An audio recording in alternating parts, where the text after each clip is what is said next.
রবীন্দ্রনাথ লিখেছিলেন, কি পাইনি তার হিসেব মিলাতে মন মোর নহে রাজি। তবে আজ রাজ্য বাজেট বলুন কিংবা ডিএ নিয়ে সুপ্রিম কোর্টের রায়, কি পেলাম আর কি পাইনি এই তরজাতে একদিন পরেও রাজনীতি তোলপাড়। আর সেই নিয়েই প্রথম প্রশ্ন। রাজ্য বাজেটের পরের দিনই অ্যাকাউন্টে ঢুকলো লক্ষ্মীর ভাণ্ডারের বর্ধিত টাকা। ক্ষমতা এলে লক্ষ্মীর ভাণ্ডারে মাসে ৩,০০০-এর প্রতিশ্রুতি বিজেপি। টাকা পাওয়ার SMS নাকি বেশি টাকার প্রতিশ্রুতি? কিসের পক্ষে রায় দেবে এই রাজ্যের মানুষ? দ্বিতীয় প্রশ্ন। বকেয়া ডিএর পুরোটাই দিতে হবে রাজ্যকে, অবিলম্বে মেটাতে হবে 25%। সুপ্রিম কোর্টের রায় খতিয়ে দেখতে কমিটি গড়লেন মুখ্যমন্ত্রী। কিন্তু এখনই বকেয়া ডিএ মিটিয়ে দিতে কি বাধ্য রাজ্য সরকার, নাকি আইনি মারপ্যাঁচেই আটকে থাকবে রাজ্য সরকারি কর্মচারীদের বকেয়া ডিএ? তৃতীয় প্রশ্ন।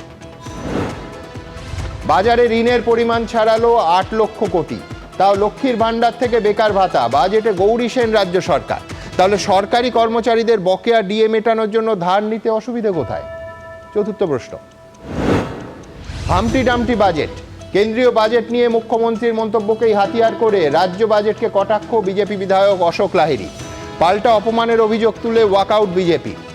সংসদ বা বিধানসভা, কেন গঠনমূলক আলোচনা ক্রমশ চলে যাচ্ছে পেছনের সারিতে? পঞ্চম প্রশ্ন। লোকে বলছে জোড়া পাতা চিহ্নে ভোটে দাঁড়াতে, জল্পনা উস্কে ইঙ্গিতপূর্ণ মন্তব্য পার্থ চট্টোপাধ্যায়। বললেন, দল বিষাক্ত হলে সেই দায়িত্ব আমার নয়, আসন পরিবর্তন করে বিধায়ক থাকিনি। তৃণমূলের বিশেষ কারুর দিকে ইঙ্গিত করছেন প্রাক্তন মহাসচিব। তবে শুরুতেই দেখাবো রাজ্য বাজেট থেকে সুপ্রিম কোর্টের ডিএ নির্দেশ নিয়ে একদিন পরেও কিভাবে আলোড়িত হচ্ছে পশ্চিমবঙ্গের রাজনীতি। দেখুন।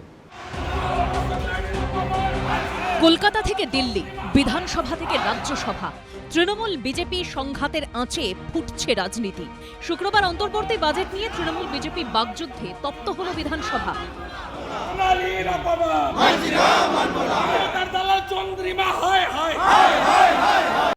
ওদিকে এসআইআর নিয়ে সংঘাতের আঁচ পৌঁছে গেল সংসদ অবধি। তার মধ্যে নানা ইস্যুতে আন্দোলন ঘিরে উত্তাল হলো রাজপথ। তবে শুক্রবার এর মধ্যে সবথেকে ঘটনাবহুল ছিল বিধানসভা, যেখানে বিজেপি বিধায়ক অশোক লাহিড়ীর উদ্দেশ্যে অর্থমন্ত্রী চন্দ্রিমা ভট্টাচার্যর মন্তব্য ঘিরে ধুন্ধুমার বাধে। ডক্টর অশোক লাহিড়ীকে যেভাবে 10 মিনিট ধরে আক্রমণ করেছেন, অসভ্যের মতো, বর্বরের মতো। শুনতে শুনতে কিসের কি হলো জানি না, সবাই মিলে বেরিয়ে গেলেন। সংঘাতের এই আঁচ পৌঁছে গেছে দিল্লিতেও, তবে সেটা আবার এসআইআর ইস্যুতে। বুধবার এসআইআর মামলায় সুপ্রিম কোর্টে সওয়াল করতে গিয়ে মমতা বন্দ্যোপাধ্যায় বলেছিলেন, নাম তুলতে নয়, এসআইআর হচ্ছে নাম বাদ দিতে। 24 ঘন্টার মধ্যে এ নিয়ে নাম না করে রাজ্যসভায় সরব হন নরেন্দ্র মোদী। घुसपैठियों को बचाने के लिए अदालतों को तब तक प्रेशर पैदा किया जा रहा है। ভারতীয় জনতা পার্টির একবারই এবং প্রধানমন্ত্রী রাতের ঘুম কেড়ে নিয়েছেন তিনি। পারদ চড়ছে ডিএ নিয়েও।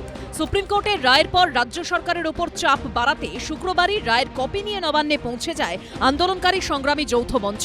কিন্তু প্রশ্ন উঠছে, রাজ্য সরকার কি অবিলম্বে ডিএ মেটাতে বাধ্য, নাকি ফের সুপ্রিম কোর্টে যাওয়ার কোনো রাস্তা আদৌ খোলা আছে তাদের সামনে? যদি তুমি রিভিউয়ের পথে যাও, তাহলে সরকারটাকে অচল করার দায়িত্ব আমরা কর্মচারীরা নেব। সুপ্রিম কোর্ট অর্ডার দিয়েছেন, সেই অর্ডার কালকেই মাননীয় মুখ্যমন্ত্রী বলেছেন যে আমরা এই অর্ডারটা খতিয়ে দেখব, খতিয়ে দেখা হবে, এইটুকুনি বলতে পারি।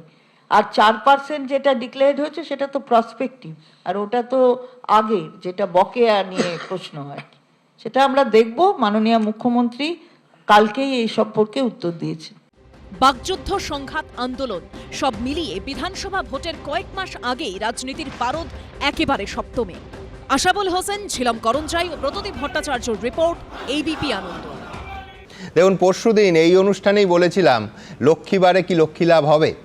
সাধারণ মানুষের হাতে টাকা এলে নিঃসন্দেহে তাতে মানুষের ক্রয় ক্ষমতা বাড়ে, তা তিনি সরকারি কর্মচারী হন কিংবা সাধারণ মানুষ। গতকাল রাজ্য সরকারি কর্মচারী এবং অবসরপ্রাপ্ত কর্মচারীদের লক্ষ্মী লাভের দরজা খুলে দিয়েছে সুপ্রিম কোর্ট।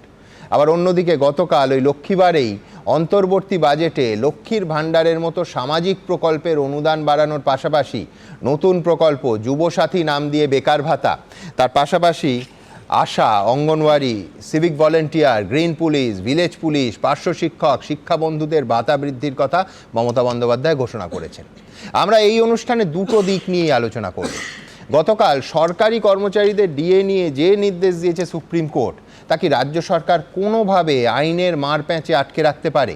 অন্যদিকে এটাও আজ আলোচনা করতে হবে যে এত ভাতা আর অনুদানের জোয়ারে কি তরুণ প্রজন্মের কর্মসংস্থানের প্রশ্নটা পেছনের সারিতে চলে গেল?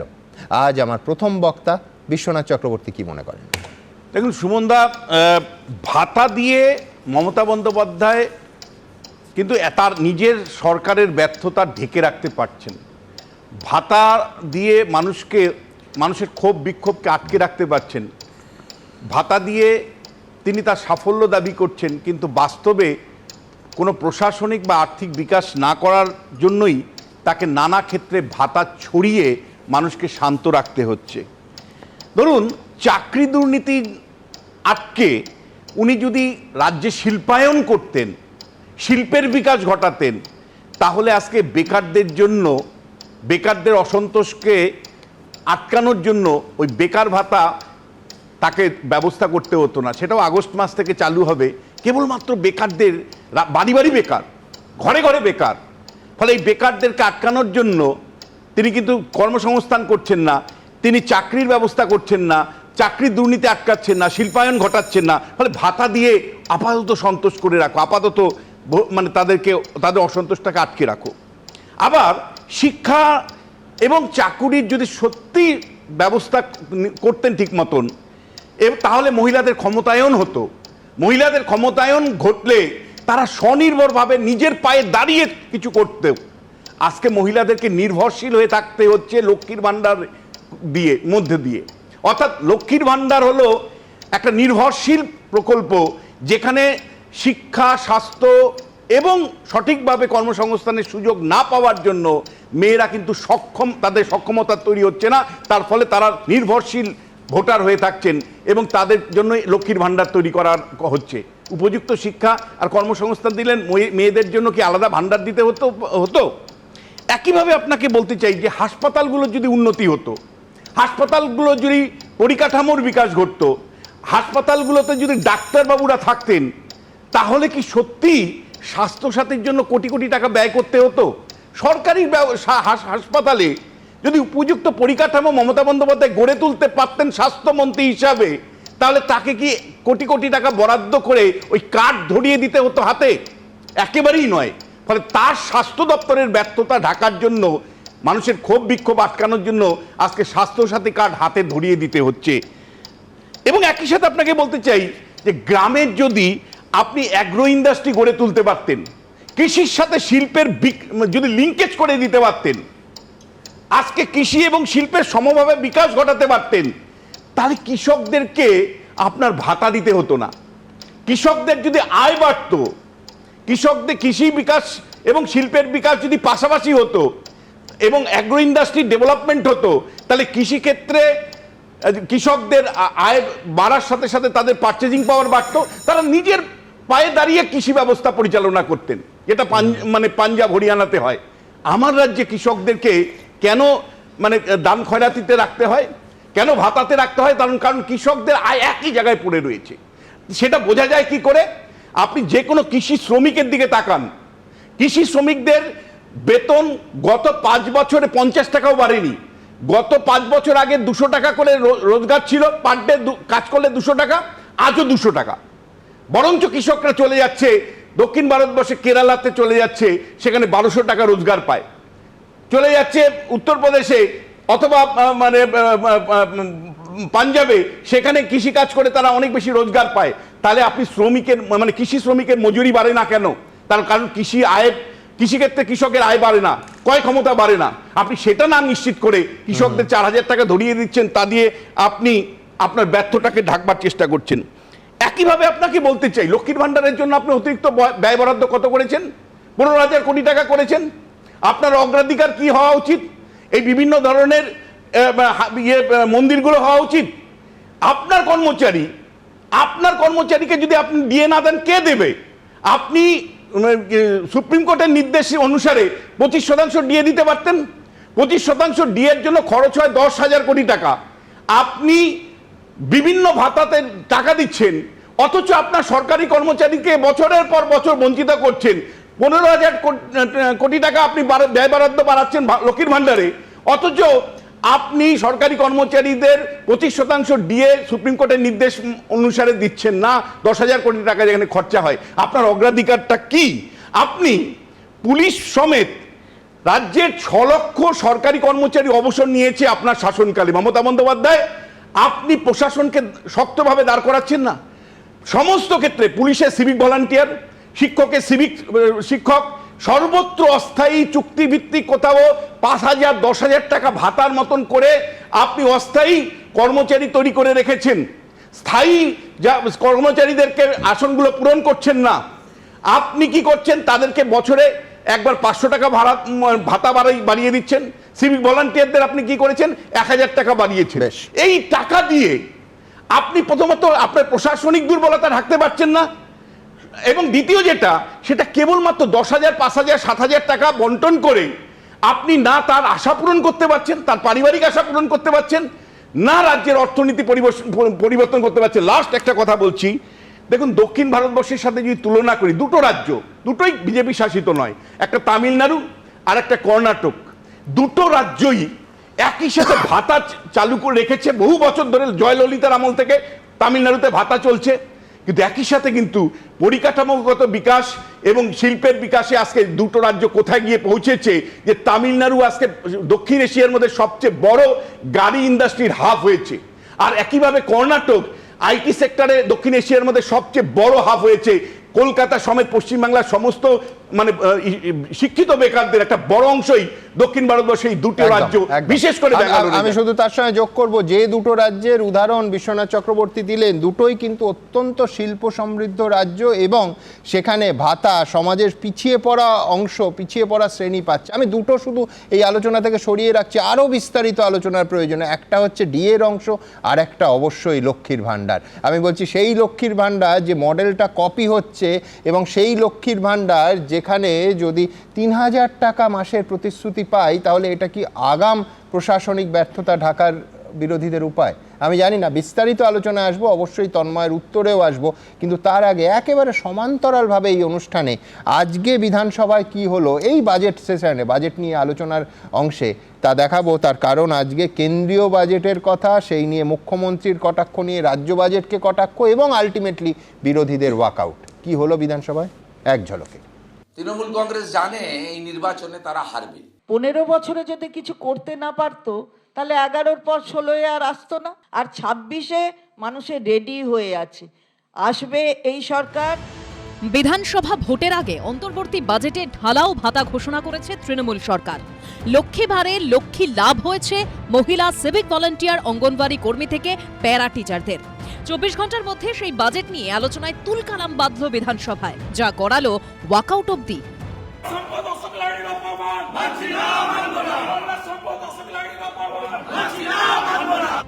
শুক্রবার অন্তর্বর্তী বাজেট নিয়ে বিজেপি বিধায়ক অশোক লাহিড়ী বলেন, এত বড় বাজেট, কাল রাত 4:30 পর্যন্ত জেগে পড়েছি।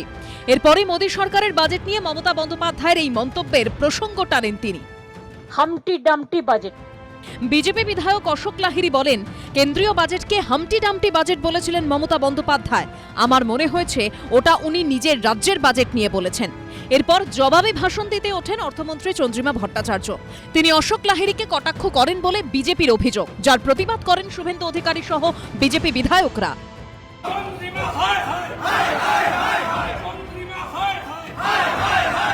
ইংরেজিতে এটাকে বলে স্কচড আর্থ পলিসি। যখন আপনার দেশে আক্রমণ করে আমি পারলাম না, হেরে ফিরে যাচ্ছি, তখন ধান ক্ষেত জ্বালিয়ে দিলাম, বাড়িঘর জ্বালিয়ে দিলাম। ব্যক্তিগত আক্রমণ না করে যা বক্তব্য রাখা হয়েছে তার কথা বলা উচিত। সদনে দাঁড়িয়ে বলেছি, রেকর্ডেড, যে আপনি বাংলার লোক, গর্বিত, কিন্তু এত অর্থনীতি কিন্তু বাংলা শিখে খালি বোঝা পড়া যায় না, এটা আবার ইংরেজিও পড়তে হয়। আমাদের বলছেন সদনে যে ভোর 4টে অবধি ওনাকে পড়তে হয়েছে। এবার যদি আমি বলি যে আপনি এইটা এত ভোর 4টে অবধি পড়লেন, তার মানে অনেক কিছু বুঝতে হয়েছে, তাহলে এটা কি ব্যক্তিগত আক্রমণ হলো? রাজ্যের অন্তর্বর্তী বাজেট নিয়ে বিধানসভায় তীব্র সমালোচনা করেন শুভেন্দু অধিকারীও। তিনি বলেন, এটা নির্বাচনী প্রচারপত্র, ভোট অন অ্যাকাউন্টে এত কিছু করার থাকে না। কোড অফ কন্ডাক্টের কারণে এগুলি কোনোভাবেই কার্যকরী হবে না। তিনি কম্পার্টমেন্টাল এমএলএ। এরা যে অর্থনীতিকে ধ্বংস করেছে ডক্টর অশোক লাহিড়ী এটা এক্সপোজ করে, তাই এদের অসুবিধা। বিরোধী দলনেতা ওয়াকআউট করেছেন একটাই কারণে, কারণ অশোক লাহিড়ী বলেই ফেলেছেন কেন্দ্রেরটা হামটি ডামটি বাজেট যদি হয় তাহলে প্রকারান্তরে স্বীকার করেছেন, সেটার জন্যই ও অস্বস্তিকর অবস্থায় বেরিয়ে গেছে। শনিবার রাজ্য বিধানসভায় বাজেট অধিবেশনের শেষ দিন, তার আগে শুক্রবারই পারদ চড়ল সপ্তমে। উজ্জ্বল মুখোপাধ্যায় ও অনির্বাণ বিশ্বাসের রিপোর্ট, এবিপি আনন্দ। দেখুন, আবার বলছি, সাধারণ মানুষের হাতে টাকা এলে তা সে ভাতা বা অনুদানের মাধ্যমেই আসুক বা অন্য কোনো উপায়ে আসুক, বাজার চাঙ্গা হয়। সেই জন্যই অভিজিৎ বিনায়কের মতো অর্থনীতিবিদরা এই ডিরেক্ট ক্যাশ ট্রান্সফারের পদ্ধতিকে সব সময় সমর্থন করেন। কিন্তু যেভাবে ভোটের আগে এই রাজ্য বাজেটে বিভিন্ন গোষ্ঠীকে বার্তায় একেবারে ভাসিয়ে দেওয়া হয়েছে, তাতে তৃণমূল সরকারকে আবার সেই সপ্তদশ শতাব্দীতে ফিরে যেতে হবে। কারণ হুগলিতে জন্ম নেওয়া সুবর্ণবনী গৌরী সেনকে লাগবে এই বাজেট প্রস্তাব বাস্তবায়িত করতে, বিশেষ করে যেখানে বাজারে রাজ্য সরকারের দেনার পরিমাণ এখনই 8 লক্ষ কোটি টাকা পেরিয়ে গেছে। অর্থাৎ প্রশ্ন উঠবে যে একটা গৌরী সেনে হবে তো? কিন্তু আমার তন্ময়ের কাছে তার থেকেও বড় প্রশ্ন যেটা থাকবে সেটা হচ্ছে ভারী শিল্প আসছে না, বিপুল কর্মসংস্থান তৈরি হচ্ছে না ভারী শিল্প নেই বলে। সেই জন্য 1,500 টাকার বেকার ভাতা নিয়ে বাংলার যুবক যুবতীদের সন্তুষ্ট থাকতে হবে। তন্ময়। সুমনদা, আজকে যে রাজ্য বাজেট নিয়ে আলোচনা, সেই বাজেটে আসলে বাজার অর্থনীতি কিভাবে চলে আপনি যথার্থভাবে শুরু করেছিলেন। যে অভিজিৎ বিনায়ক বন্দ্যোপাধ্যায় বলেছেন ডাইরেক্ট ক্যাশ ট্রান্সফার করলে সেটাও একটা ইকোনমি। আমি প্রথমে বাজার অর্থনীতির দুটো দিক একটু বলি।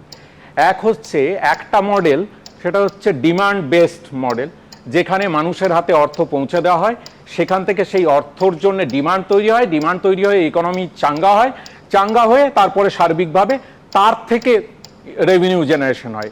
এটা মূলত যারা বামপন্থা রাজনীতি করে মূলত সেই দিকে থাকে। যারা অতি দক্ষিণপন্থী রাজনীতি করে তারা সাপ্লাইয়ের রাজনীতি করে, সাপ্লাই বেসড ইকোনমি। সেখানে কি কিছু পুঁজিপতি, কিছু শিল্পপতিকে প্রচুর ছাড় দেওয়া হয় যাতে তারা শিল্পের বিকাশ ঘটাতে পারে, সেখান থেকে চাকরি হবে ভাবে, চাকরি হওয়া থেকে অর্থনীতির ডেভেলপ হবে। তো সরাসরি দুটো অর্থনৈতিক মডেল, এর মাঝামাঝি হচ্ছে সোশ্যাল ডেমোক্রেটের একটা মডেল আছে। আমি যে বিষয়ে আসব, যেটা নিয়ে আপনি বললেন, পশ্চিমবঙ্গের মতো রাজ্যে শিল্পে তো ইনসেনটিভ দিতে হচ্ছে না, আমাকে ভারী শিল্প নেই, সময় দিতে হবে একটু। যে এইবার এই যে দুটো অর্থনীতির কথা বললাম, ভারতবর্ষের বর্তমান পরিস্থিতিতে যেখানে 1% মানুষের হাতে 53% অর্থ আছে, ওয়েলথ আছে, সেখানে সাপ্লাই বেসড ইকোনমি যদি আরো প্রমোট করা হয় তাহলে এই বৈষম্য বাড়বে। হাঙ্গার ইন্ডেক্সে আমরা দিনের পর দিন কমে যাচ্ছি, সেটা কমবে। তুমি নিশ্চয়ই এটা বলতে চাইছো না যে অর্থনীতির এই সূত্র মেনে পশ্চিমবঙ্গ শিল্প আনছে না? না, আমি আসছি, আমি শেষ করিনি, আপনি বলবেন। এবার আমার বক্তব্য হচ্ছে যে তার মানে ওই ইকোনমিক মডেল ইন্ডিয়ার জন্য, ভারতবর্ষের জন্য এই মুহূর্তে ঠিক বলে আমরা মনে করি। ঠিক নয়, কিন্তু একজন বেকার যুবককে তুমি যদি 20,000 টাকা বেতনের একটা চাকরি দাও, তার বদলে 1,500 টাকা ভাতা দাও, তাহলে সেটাও তো বৈষম্য বাড়াচ্ছে। নিশ্চিতভাবে আপনি যেটা বলছেন, আমি ওই প্রশ্নে আসছি। এবার এই ব্যালেন্স করে একটা সামগ্রিকভাবে বাজেট পেশ করতে হয়। আমরা এই ব্যালেন্সের বাজেট করার চেষ্টা করেছি। আপনি বারবার 8 লক্ষ কোটি টাকা ধারের কথা বললেন, আমি দুটো তথ্য দিতে চাই। 2011 সালে ছিল 2 লক্ষ কোটি টাকা ধার, সেটা বেড়েছে 4 গুণ। কেন্দ্র সরকারে 2011 সালে ছিল 30 লক্ষ কোটি টাকার ধার, সেটা 2024-এ 168 কোটি টাকা হয়েছে, সেটা 5.6 টাইম। আর একটা বাজেটের গুরুত্বপূর্ণ দিক হচ্ছে রাজস্ব ঘাটতি, যেটা থেকে ঠিক হয় এই যে কোত্থেকে পয়সা আসবে।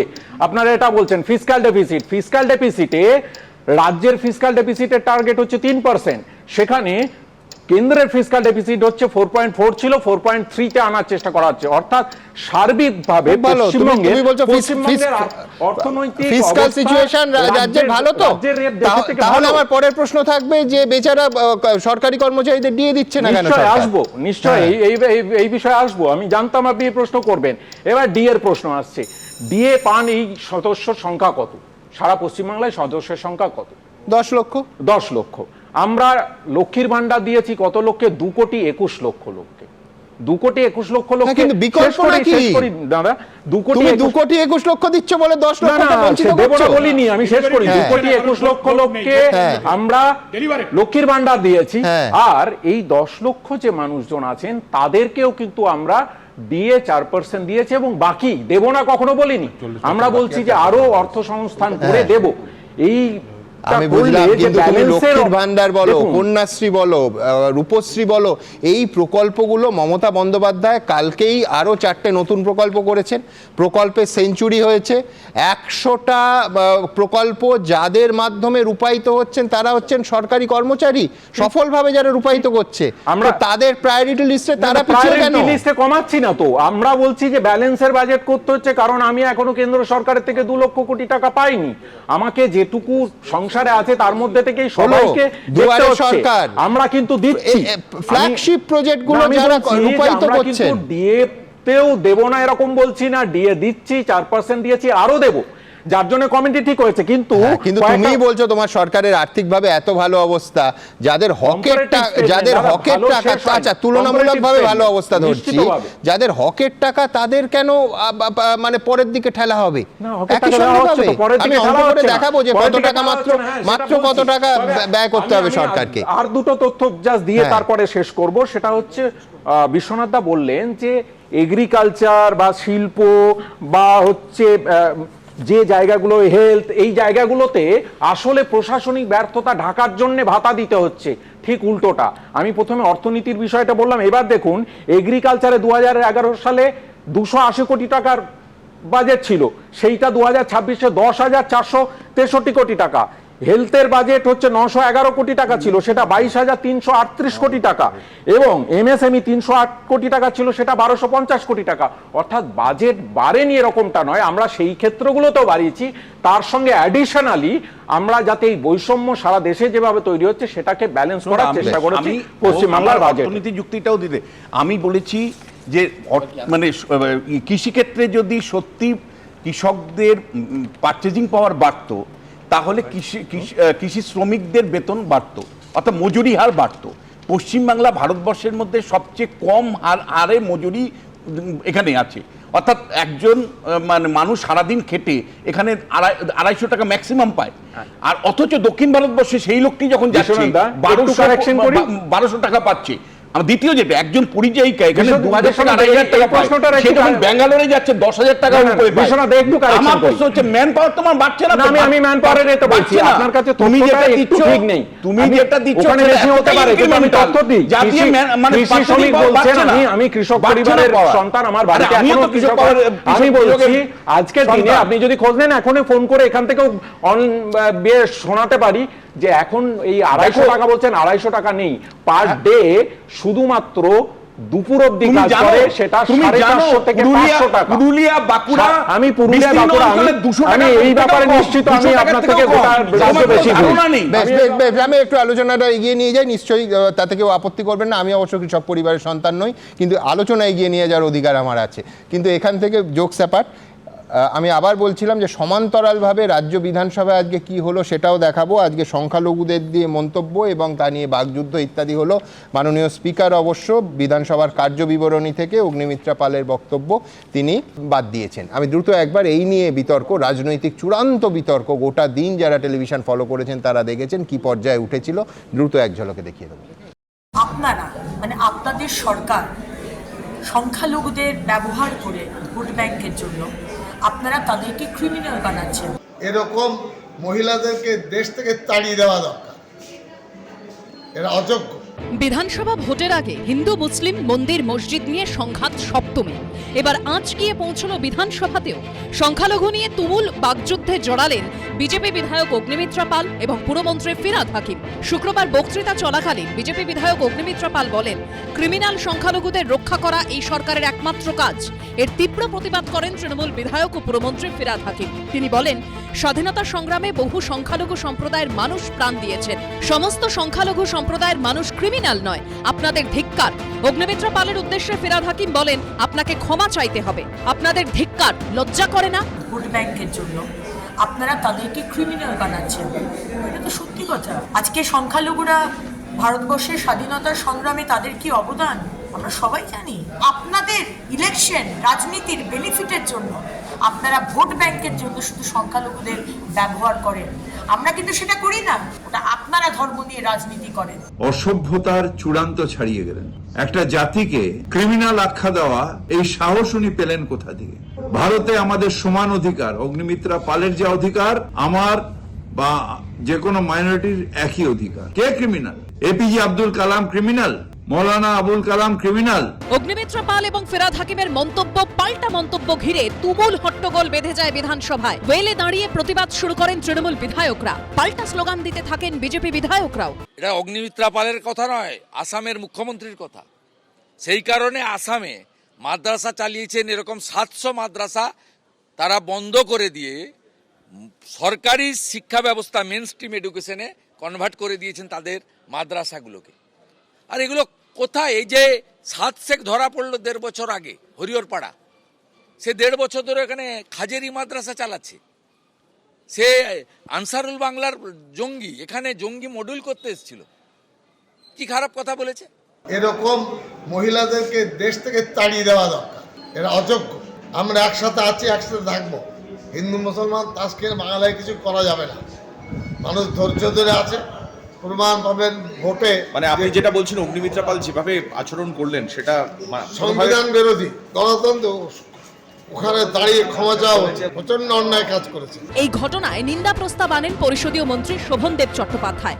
অগ্নিমিত্রা পালের শাস্তির দাবি তোলেন তৃণমূল বিধায়করা। স্পিকার জানিয়েছেন এটা প্রস্তাব আকারে আনতে হয়, তা নিয়ে ভোটাভুটির প্রয়োজন। বিধানসভায় এই ধরনের মন্তব্য করা অত্যন্ত, আমি বলবো যে দৃষ্টিকটু। আমি বলেছি যে নিন্দাসূচক একটা প্রস্তাবনা এনে বলেছেন, সবাইকে নিন্দা করা হয়েছে এই ধরনের প্রস্তাব শব্দ ব্যবহার করার জন্য। এই বহির্ভূত রেকর্ডের বাইরে কথাবার্তা বলেছেন। অধ্যক্ষ জানান অগ্নিমিত্রা পালের বক্তব্য বিধানসভার কার্যবিবরণী থেকে বাদ দেওয়া হয়েছে। উজ্জ্বল মুখোপাধ্যায়, আশাবুল হোসেন ও শিবাশিস মৌলিকের রিপোর্ট, এবিপি আনন্দ। দেখুন, এই অনুষ্ঠানে আপনারা দেখছেন লক্ষ্মীর ভাণ্ডার নিয়ে এত সমালোচনা। বিজেপি বলছে যে মমতা বন্দ্যোপাধ্যায় নাকি ভোট কিনতে ভাতার রাজনীতি করছেন। কিন্তু বিহারে বিজেপি ঠিক কী করছে? নির্বাচনী আচরণবিধি চালু হয়ে যাওয়ার পর বহুবার এই অনুষ্ঠানে আমরা আলোচনা করেছি, মহিলাদের অ্যাকাউন্টে সরাসরি 10,000 টাকা দিয়েছিল নীতিশ কুমার আর বিজেপির জোট সরকার। বাংলায় ভাতা চালু করা বা ভাতার অঙ্ক বাড়ানো ভোট কেনা হলে বিহারে ওটা কী ছিল? লক্ষ্মীর ভাণ্ডার মডেলে মধ্যপ্রদেশ থেকে মহারাষ্ট্র, আসাম থেকে উড়িষ্যা বিভিন্ন নামে লক্ষ্মীর ভাণ্ডার ধরনের প্রকল্প চলছে। তো পূর্ব পশ্চিম থেকে উত্তর সর্বত্র এই লক্ষ্মীর ভাণ্ডার মডেল চলছে। এমনকি গতকাল শুভেন্দু অধিকারীও মমতা বন্দ্যোপাধ্যায়ের ঘোষণার সঙ্গে সঙ্গে বলেছেন বিজেপি ক্ষমতায় এলে লক্ষ্মীর ভাণ্ডার 3,000 টাকা করা হবে। আজকে অফিসিয়ালি বিজেপি সেই পোস্টারও বের করেছে। নিঃসন্দেহে কলকাতা এবং অন্য জায়গায় সেই পোস্টার কিছুদিনের মধ্যেই হয়তো আমরা দেখব। এটা যদি মমতা মডেলের স্বীকৃতি না হয় তাহলে আর কোনটা? আমার পরের বক্তা অবশ্যই সজল ঘোষ। দেখুন, মমতা ব্যানার্জি লক্ষ্মী ভাণ্ডারের স্রষ্টা, হয়তো ভারতবর্ষে প্রথম। আমি আজকে যেখানে দাঁড়িয়ে আছি, রাজনীতি করতে গেলে, রাজনৈতিক বাধ্যবাধকতা মানতে গেলে লক্ষ্মী ভাণ্ডারকে অস্বীকার করার আর কোনো জায়গা নেই।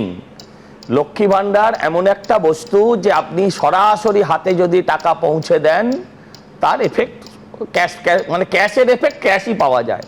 তো আমার যেটা বলার বক্তব্য, তার এফেক্ট রাস্তাতেও পড়ে। হ্যাঁ, রাস্তাতেও পড়বে। তো আমার যেটা বলার বক্তব্য হচ্ছে যে লক্ষ্মী ভাণ্ডার দিয়েছেন, লোহে লোহে কো কাটতা হয়। আমাদের কাছেও দ্বিতীয় কোনো পথ নেই, এটা বাংলার মানুষ। এবং আপনি আমাকে যতই সমালোচনা করুন এখানে দাঁড়িয়ে, এটার এফেক্টটা আপনিও বোঝেন যে লোহায় লোহেকে কাটবে, এছাড়া আর কোনো দ্বিতীয় রাস্তা নেই।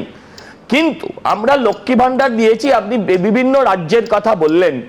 আপনি সেই রাজ্যগুলোতে আপনাদের যারা প্রতিনিধি তারা আছেন এবিপি আনন্দের, আপনি তাদেরকে দিয়ে একটা সার্ভে করান যে আজকে উত্তরপ্রদেশ কোথায় আছে, আজকে বিহার কোথায় আছে, আজকে ধরুন আমাদের বিজেপির সরকার নেই। একটু আগে বিশ্বনাথ দা বলছিলেন দক্ষিণ ভারতে বহু পুরনো আছে এই ধরনের ভাতা দেওয়ার রাজনীতি। আমি বলছি তারা কোথায় আছে? লক্ষ্মী ভাণ্ডার করতে গিয়ে যদি মুখ্যমন্ত্রীকে বলতে হয়, কেউ একটা বাস স্ট্যান্ড বা একটা কোনো কিছুর জন্য টাকা চেয়েছিলেন প্রশাসনিক সভায়, তিনি বলছিলেন লক্ষ্মী ভাণ্ডারেই আমার ভাণ্ডার শেষ হয়ে গেছে, আমি আর কোনো কিছুতে কিছু দিতে পারবো না, তোমরা চুপ করে থাকো। এইটা কেউ বলতে পারিনি। লক্ষ্মী ভাণ্ডার দিন, কিন্তু এই লক্ষ্মী ভাণ্ডারটা বাংলাকে লক্ষ্মী ছাড়া যেন না করে দেয় সেই দিকে নজর দিন। হ্যাঁ, কিন্তু কারুর কাছেই ওই কি আমাদের ছোটবেলায় গল্প ছিল মধুসূদনের ভাণ্ডার নেই, এই প্রকল্পের টাকা দিলে অন্য জায়গা থেকে কাটছাঁট করতে হবে। এবার না, আপনি যদি আপনার রাজ্যের রোজগারটা বাড়াতে পারেন তাহলে আর অন্য জায়গা থেকে কাটছাট করতে হবে না। আপনার রাজ্যের রোজগার কি মদ আর ডিয়ার লটারি, এছাড়া আপনার কাছে রোজগারের কোনো ব্যবস্থা নেই। লক্ষ্মী ভান্ডার আমরা এলে আমরা 3000 টাকা দেব বলেছি, কিন্তু সঙ্গে সঙ্গে এটাও বলছি যে পশ্চিমবঙ্গের বুকে ভারী কলকারখানার জন্ম হবে, যে চিমনিগুলোর জং ধরে গেছে সেই চিমনিগুলো দিয়ে গলগল করে আবার ধোঁয়া বেরোবে। যদি বিশ্বাস না হয় তাকিয়ে দেখুন সারা ভারতবর্ষ, এতগুলো রাজ্যের মধ্যে 20-21টায় আমাদের সরকার চলছে। বেশি দূরে যেতে হবে না সজল, আমি বাড়তি সময় দেবো তোমায়। নীতিশ কুমার যখন এই 10,000 টাকা অ্যাকাউন্টে দেওয়ার কথা বলেছিলেন, তার অর্থনীতিবিদ আমলারা প্রত্যেকে বারণ করেছিলেন যে এই জিনিস করবেন না, বিহারের পরিকাঠামোর বাজেটে টান পড়ে যাবে। দেখুন তারপরেও রাজনীতি করেছেন। অর্থনীতিবিদরা আমলারা সবসময় যেটা বলেন সেটা সবসময় তারা ঠিকও বলেন না। এই যে আপনারা এতক্ষণ ধরে একজন নোবেলজয়ী ব্যক্তির কথা বলছিলেন, আমি অর্থনীতির বুঝি না, কিন্তু আমি এটা দেখেছি তিনি বলেছিলেন মানুষের কাছে টাকা ছাপাও এবং পৌঁছে দাও।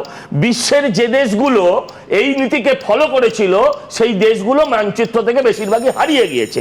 আমার যেটা বলার বক্তব্য হচ্ছে, ধরুন উনি বেকার ভাতা তৈরি করেছেন, রাজ্যে উনি কাকে দেবেন বেকার ভাতা? কোন বেকারটাই বেকার ভাতাটা নেওয়ার জন্যই রাজ্যে বাস করবে? রাজ্যে তো বেকারই নেই, বেকার তো বাড়ি ছেড়ে চলে গিয়েছে। লক্ষ্মীর ভান্ডার এমন একটি বস্তু যে বাড়িটাকে নারায়ণ ছাড়া করে দিয়েছে। লক্ষ্মী আর নারায়ণ এটা বলতে পারবেন না। নারায়ণ আছে, হতে পারে হরিয়ানায়, হতে পারে উত্তরপ্রদেশে, হতে পারে দিল্লিতে।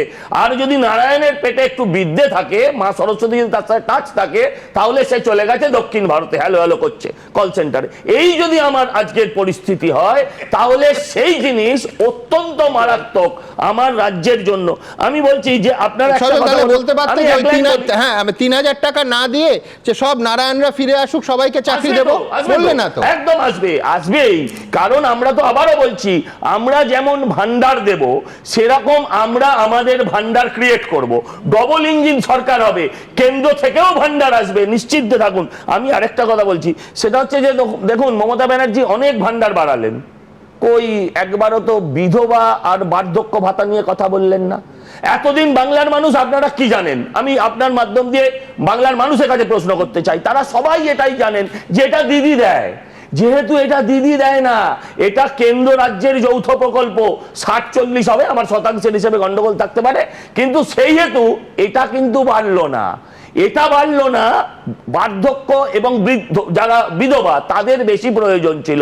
আপনি বলুন না, পশ্চিমবঙ্গে এখন 1 কিলো পাঁঠার দাম হচ্ছে, মাংসের দামও প্রায় 1000 টাকা, আর আমরা লক্ষ্মী ভান্ডারও 1000 টাকা নিচ্ছি। বাংলার মানুষ বারবার আর বলির পাঁঠা হবে না।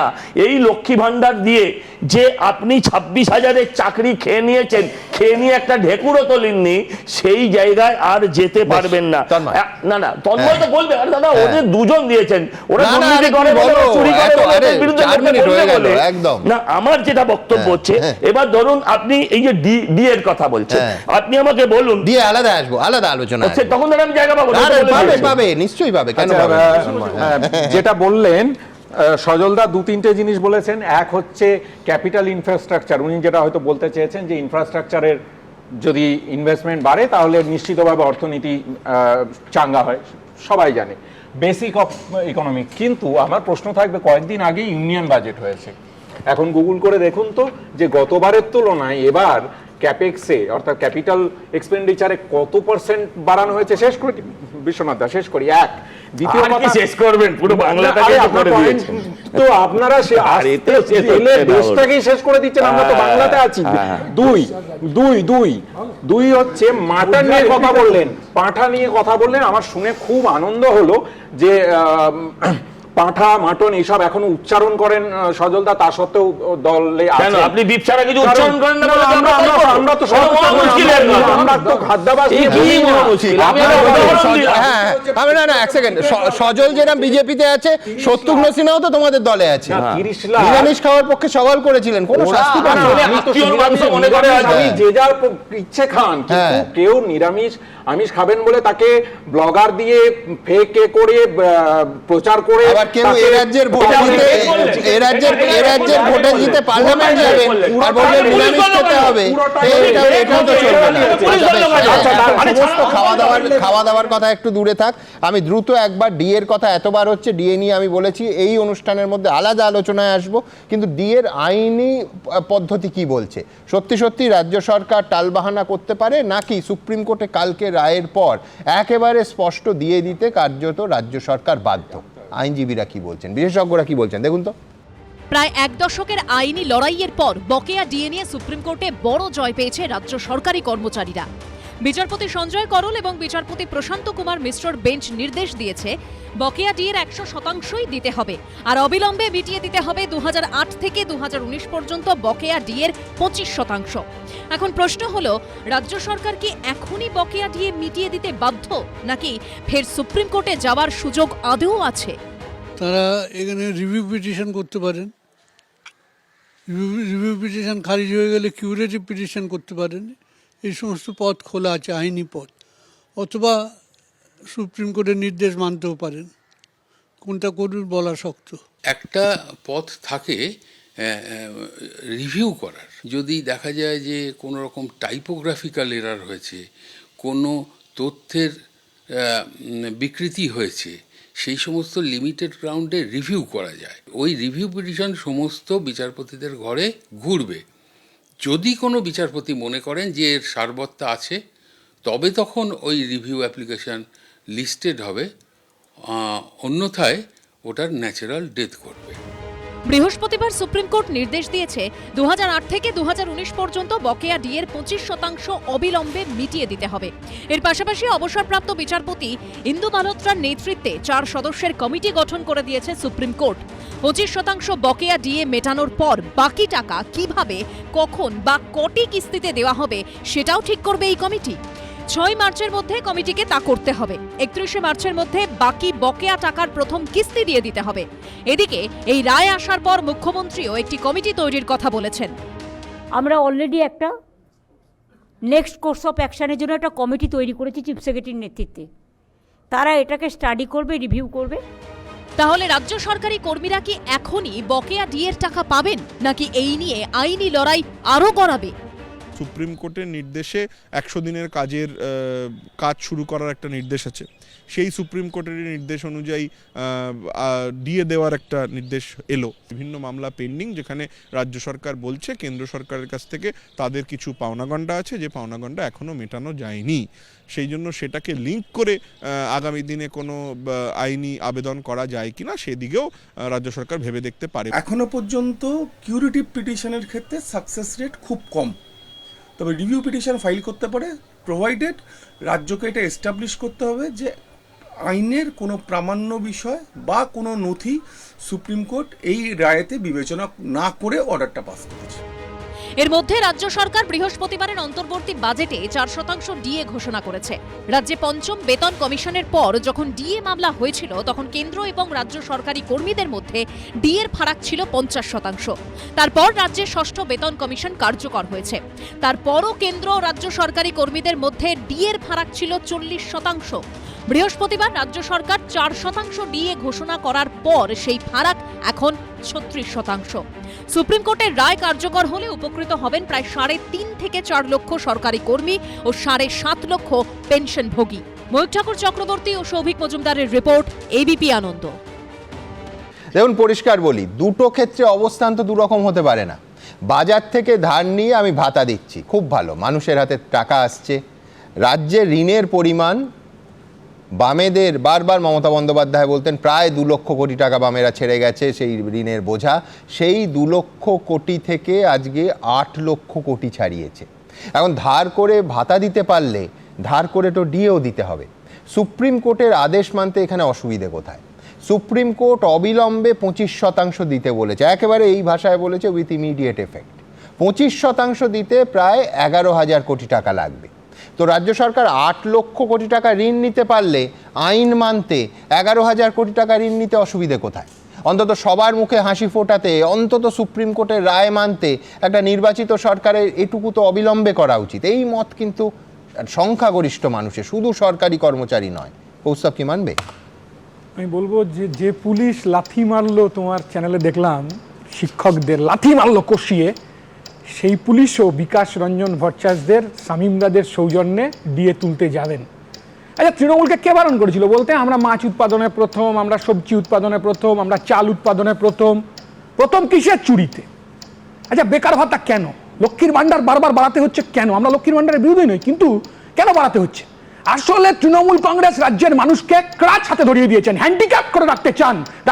তার কারণ কাজের সুযোগ নেই, শিল্প কারখানা নেই, চাকরি নেই, এসএসসি নেই, নেট নেই, কর্পোরেশনের কাজ নেই।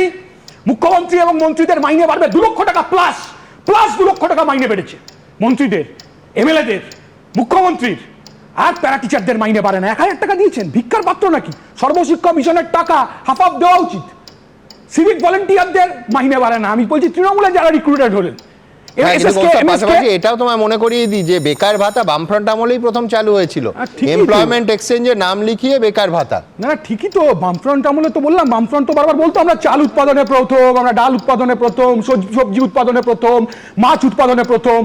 তৃণমূল কংগ্রেস রাজ্যটাকে হ্যান্ডিক্যাপ করে রেখেছে। তার কারণ তৃণমূল কংগ্রেস চায় চুবাই বাহিনীতে বেকার ছেলেমেয়েরা নাম দিক, চুন বালি ইট সাপ্লাই জোর করে মাল ফেলতে হবে, জোর করে বাহিনী। দেখতাম না আমরা ছোটবেলা বাবু গল্পে আমরা পড়েছিলাম যে বাংলার উত্তর কলকাতার বাবুরা কেরম হবে। তৃণমূল কংগ্রেস কি মানে পাড়ায় তৃণমূল কংগ্রেসের মোটা কুকুরের গলায় যেরকম বকলেসটাকে মোটা সোনার চেন, পায়ে 20,000 নেওয়ায় স্লিকার, 3.5 লাখি বাইক, সকাল থেকে রাত অবধি কোথায় চুন পড়বে, কোথায় বালি পড়বে, কোথায় সিমেন্ট পড়বে, জোর করে সেটার ব্যবস্থা করবে। তার পেছনে যাতে ছেলেমেয়েদের, বেকার ছেলেমেয়েদের, পড়াশোনা যা ছেলেমেয়েদের, তার পেছনে যাতে থাকতে পারে তার ব্যবস্থা হচ্ছে। আচ্ছা, বললেন এখানে শুনলাম এখানে যে কি লক্ষ্মীনারায়ণ বিজেপি বলল। আরে সত্যি তো নারায়ণরা চলে যাচ্ছে, ঠিকই তো। আবার এই নারায়ণদেরই আরএসএস বিজেপি পেঁদাচ্ছে যে বাঙালি হলে অন্য রাজ্যে গিয়ে আরএসএস নেবে, তাদের পিটিয়ে দিচ্ছে। এই তো অবস্থা বিজেপি আর তৃণমূল কংগ্রেস। আচ্ছা, এই কদিন আগে মুখ্যমন্ত্রী বিহার ইলেকশনের রেজাল্টের পরের দিন তোমরাও দেখিয়েছো, বললেন যে বিজেপি হচ্ছে ডাইরেক্ট টাকা দিয়ে ভোট জিতে নিয়েছে। আমরা তো বলছি একই জিনিস করছেন রাজ্যের মুখ্যমন্ত্রী, একই কাজ করছেন, একই মুদ্রার এপিটার উপিট। কি বলছেন? আমরা কি দেখলাম? পশ্চিমবাংলায় কাজ নেই, শিক্ষা নেই, ফসলের দাম নেই, মজুরি নেই, শ্রমিকদের তারা ন্যূনতম কাজ নেই। বাংলা থেকে ছেলেমেয়েরা, অল্প বয়সী ছেলেমেয়েরা কি বলছে, কেরালায় কাজ করছে, বলছে দিদি 5,000 টাকায় হয় না। বলছে 5,000 টাকা কজন এসছে বলুন না, তৃণমূল কংগ্রেসের প্রতিনিধি বলুন তো কজন এলো, ফেরত চলে এলো? 5,000 টাকা দেবেন বলছেন। কত টাকায় রোজে বাইরে কাজ করে? সমবায়গুলো কি অবস্থা? যে সমবায় পশ্চিমবাংলায় একটা উন্নতির শিখরে গিয়েছিল, আমি বলছি সিঙ্গুরে সমবায় নির্বাচন হলো, জোর করে বামপন্থী প্রার্থীদের হারিয়ে দেওয়া হলো, আর তারপরের দিন কি হলো? সমবায় যারা টাকা রেখেছিল 2 কোটি টাকা মানুষ তুলে নিল। মানুষ বিশ্বাস করতে পারে না, তৃণমূল পরিচালিত সমবায় টাকা রাখতে মানুষ বিশ্বাস করতে পারে না। বলছে লোহাকে কাটে। এই যে সজলদা, লোহাকে কাটে। আমরা কি দেখছি রাজ্যে? সিবিআই ইডি আদর করছে, যাচ্ছে ধাইকিরিকিরি আবার জামিন হয়ে যাচ্ছে, ট্রান্সলেটর খুঁজে পাওয়া যাচ্ছে না। কালীঘাটের কাকু থেকে ভাইপোর কণ্ঠস্বর অব্দি পৌঁছানো গেল না। সিবিআই ইডি, এখন আবার শুনছি নাকি পার্থ চ্যাটার্জি শুনছি সে আবার বিজেপিতে যাওয়ার চেষ্টা করছে। খুব স্বাভাবিক ব্যাপার। এখন যাহা তৃণমূল কংগ্রেসের বিজেপি তো রিহ্যাবিলিটেশন সেন্টার, যারা বিক্ষুব্ধ তৃণমূল কংগ্রেস তাদের রিহ্যাবিলিটেশন সেন্টার হচ্ছে বিজেপি। তা কারা এই বিজেপি টাইট দেবে তৃণমূল কংগ্রেসকে? একটা ঘটনা আপনি দেখান, 100 দিনের কাজ দুর্নীতি। পার্থ চট্টোপাধ্যায় বিজেপিতে যাচ্ছে, এটা কৌস্তবের এক্সক্লুসিভ ইনফরমেশন। এই অনুষ্ঠানেই পার্থ চট্টোপাধ্যায় আজকে কি বলেছেন আপনাদের দেখাবো, কিন্তু সে নিয়ে আলোচনায় আসবো, কিন্তু তার আগে দ্রুত প্রতিক্রিয়া। অবসাদে কেউ ভুগলে পরে তারা এই ধরনের কথা বলে। আমি বলছি ও শুরু করলো লক্ষ্মী ভান্ডার, ভালো, বিরোধিতা করছি না, করেও লক্ষ্মী ভান্ডার বিরোধিতা করলো। ওর তো একটা দল আছে বলে আমরা জানি। এখন ওরা বলুক না যে ওদের লক্ষ্য কি, ওরা কিসের ওপর ভিত্তি করে ভোট চাইছে। ওরা বলুক যে আমরা লক্ষ্মী ভান্ডার দেবো না, আমরা চাকরি দেবো, শিল্প দেবো, যে কটাও ভোট পেতো, যেই বলবে লক্ষ্মী ভান্ডার দেখবো না সেটাও যাবে। অজবরলার ওই নিলাম ডাকের মতো হয়ে যাচ্ছে। আমি 1,500, ও 3,000, ও 3,500, ও 4,500। একবার Tanmoy 10 second.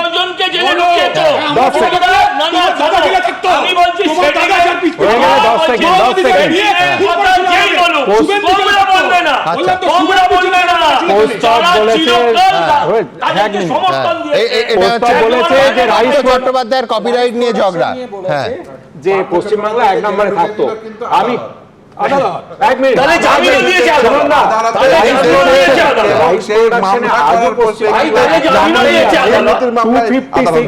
Lakh metric ton তৈরি করেছে, যেটা 15% of total production in India, এবং এখনো পশ্চিমবাংলার র্যাঙ্ক একই আছে। জাস্ট এইটুকু অ্যাডিশন করে দিল। ইনফ্রাস্ট্রাকচারের কথা, এই বছর স্কুলগুলো কম্পোজিট গ্র্যান্ড, মানে যেটা দিয়ে তারা মিনিমাম চালানোর জন্য, স্কুলগুলো চালানোর জন্য কম্পোজিট গ্র্যান্ড, সেটা পর্যন্ত ঠিক মতন পায়নি। আপনি দেখেছেন আনন্দবাজারের ছবি, যে স্কুল বিল্ডিং এ মানে ভাঙা, ছাদ পড়ছে, চাঙর ভেঙে না, ছাদ নেই, মানে ক্লাসের মধ্যে ছাতা নিয়ে ক্লাস করছে ছাত্ররা। এই ছবি একদিকে, আরেকদিকে আপনি বাঙালিকে মানে ভাতা দিয়ে কাঙাল বানিয়ে দিচ্ছেন। আরেকটা জিনিস আপনাকে খুব সিরিয়াসলি বলছি, যে মানে রাস্তাগুলো প্রথম 5টা বছর কিন্তু তৃণমূল কংগ্রেস সত্যি রাস্তাঘাটের উন্নতি ব্যাপকভার করেছিল। আপনি যদি এখন বিভিন্ন জায়গায় রাস্তা, বিভিন্ন কলকাতা শহরে যান, আনইভেন রোড, মানে ভাঙাচোরা রাস্তা, যে রাস্তাঘাটের ছবি 11 থেকে 16,000 কিলোমিটারের রাস্তা, বরাদ্দ পিডব্লিউডি 2.2 কিলোমিটারের রাস্তায় পথশ্রী হয়েছে, অবস্থা হতশ্রী। এখান থেকে চাঁদের দূরত্ব, আপনারা তেমনি এখান থেকে চাঁদের দূরত্ব কত? পশ্চিমবঙ্গ থেকে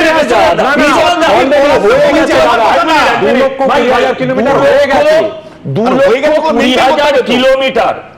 আমি বলছি 2,20,000 কিলোমিটার। আমি বলছি এই পশ্চিমবঙ্গ থেকে আপনার স্টুডিও থেকে চাঁদের দূরত্ব কত? আমি যে পশ্চিমবঙ্গে এত রাস্তা আছে কিনা আগে সেটা প্রমাণ করুক। 2,20,000 কিলোমিটার। এই হচ্ছে অঙ্কটা একটু অন্যভাবে করুন, অঙ্কটা অন্যভাবে করব। একটা জায়গার এখানে আমরা বুঝিয়ে দিচ্ছি, সহজ বুঝিয়ে দিচ্ছি।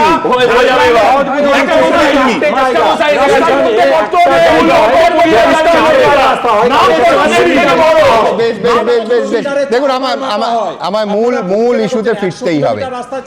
দেখুন, কালকে আপনারা দেখেছেন সুপ্রিম কোর্ট রায় দিয়ে দিল, মলয়বাবুরা আবির টাবিরও খেলে নিলেন, কিন্তু মুখ্যমন্ত্রী বললেন যে রায়ের কপি পাননি, এবং মুখ্য সচিবের নেতৃত্বে আবার একটা 5 সদস্যের রিভিউ কমিটি করে দিয়েছেন ডিএ নিয়ে।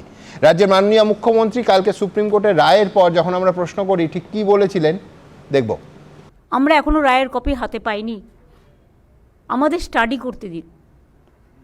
কারণ যে কমিটি এটা রায়টা দিয়েছে তাতে 3 জন সুপ্রিম কোর্টের জাজ ছিলেন আর 1 জন ছিলেন ক্যাগের, কিন্তু আমাদের ওয়েস্ট বেঙ্গল গভর্নমেন্টের কোনো রিপ্রেজেন্টেশন ছিল না। সেই জন্য আমরা এটা স্টাডি করে লয়ারদের সাথে কথা বলে আমরা অলরেডি একটা নেক্সট কোর্স অফ অ্যাকশানের জন্য একটা কমিটি তৈরি করেছি চিফ সেক্রেটারির নেতৃত্বে। তারা এটাকে স্টাডি করবে, রিভিউ করবে, এবং ওরা তো মে মাস বলেছে। তার আগে আমাদের তো 5 জনের কমিটি করে দেওয়া হয়েছে, এবং তারা কথা বলে তারা যেভাবে বলবে আমরা সেভাবে চলব। শুনুন, অনেক রাজ্য আছে, কোনো রাজ্য পেনশন পায় না, একমাত্র বাংলা পায়। এখন প্রশ্ন হচ্ছে যে সুপ্রিম কোর্টের এই নির্দেশ মানা ছাড়া রাজ্য সরকারের হাতে কি কোনো আইনি সংস্থান আছে?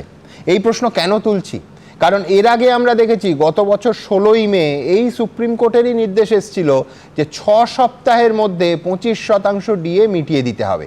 শেষ পর্যন্ত 9 মাসেও রাজ্য সরকার কিন্তু সেই নির্দেশ পালন করেনি।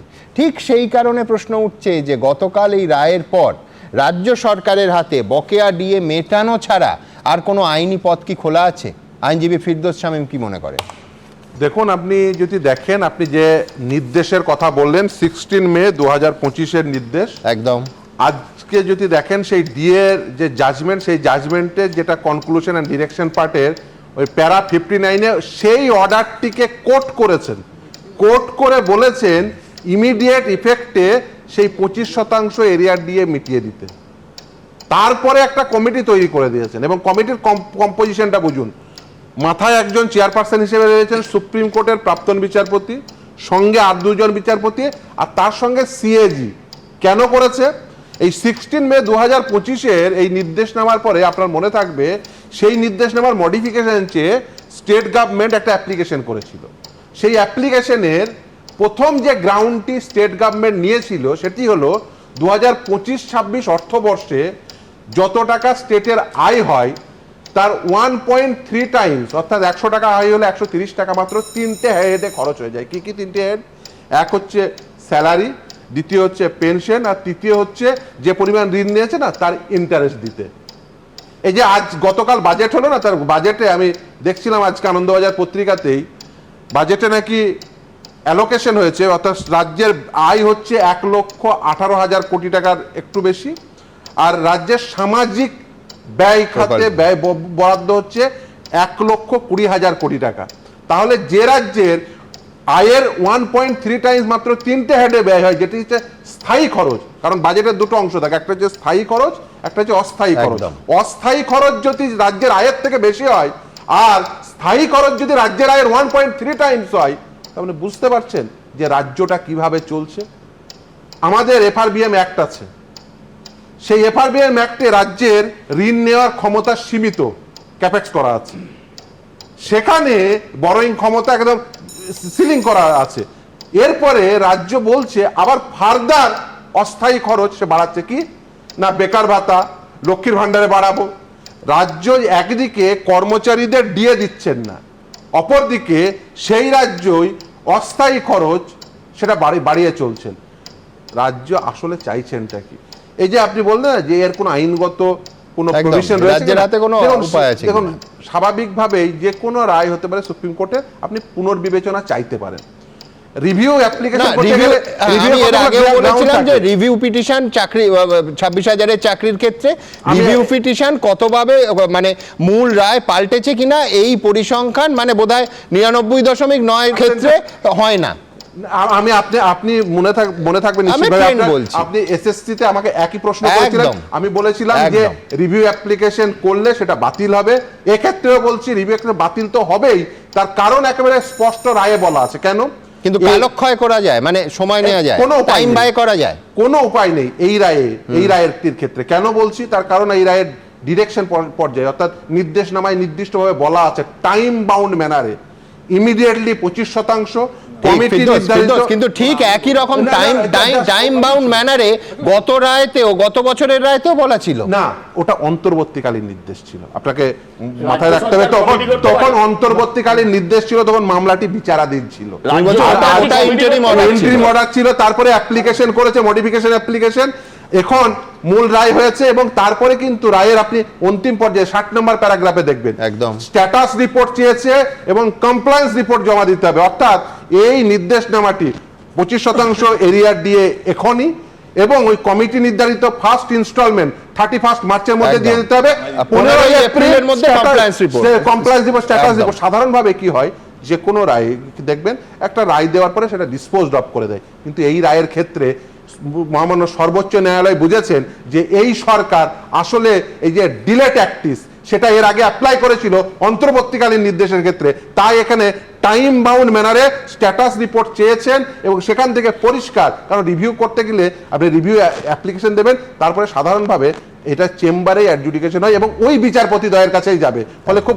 স্বাভাবিকভাবেই পুনর্বিবেচিত হওয়ার সম্ভাবনা প্রায় নেই। তার কারণ হচ্ছে এখানে এই রায় দেওয়ার পরে কমপ্লায়েন্স রিপোর্ট চেয়েছে, ফলে এর সম্ভাবনা নেই বললেই চলে। রাজ্য সরকার ইতিমধ্যেই কমিটি তৈরি করে বিলম্ব শুরু করে দিয়েছে। খ হলো এরপরে রাজ্য সরকারের স্ট্র্যাটেজিগুলো কি হবে একদম মিলিয়ে নেবেন। প্রথমে বলবে হুজুর এত লোকের মানে ক্যালকুলেশন, অর্থাৎ 2008 থেকে 2019 সাল পর্যন্ত প্রত্যেকটা ব্যক্তির ক্যালকুলেশন করতে হবে হুজুর, এটা তো সময় লাগবে, আপনারা অর্ডার দিয়েছেন, এটা তৃতীয় হুজুর এখন SIR এ সমস্ত অফিসারদের নিয়ে নিয়েছে ইলেকশন কমিশন। ওই ইলেকশন কমিশন দুষ্টু, ওদের জন্যই তো আমরা মানে এরিয়ারের হিসেব করতে পারছি না, তার জন্যই টাকাটা দিতে পারছে না হুজুর। সুতরাং দায়ীকে ইলেকশন কমিশন হুজুর।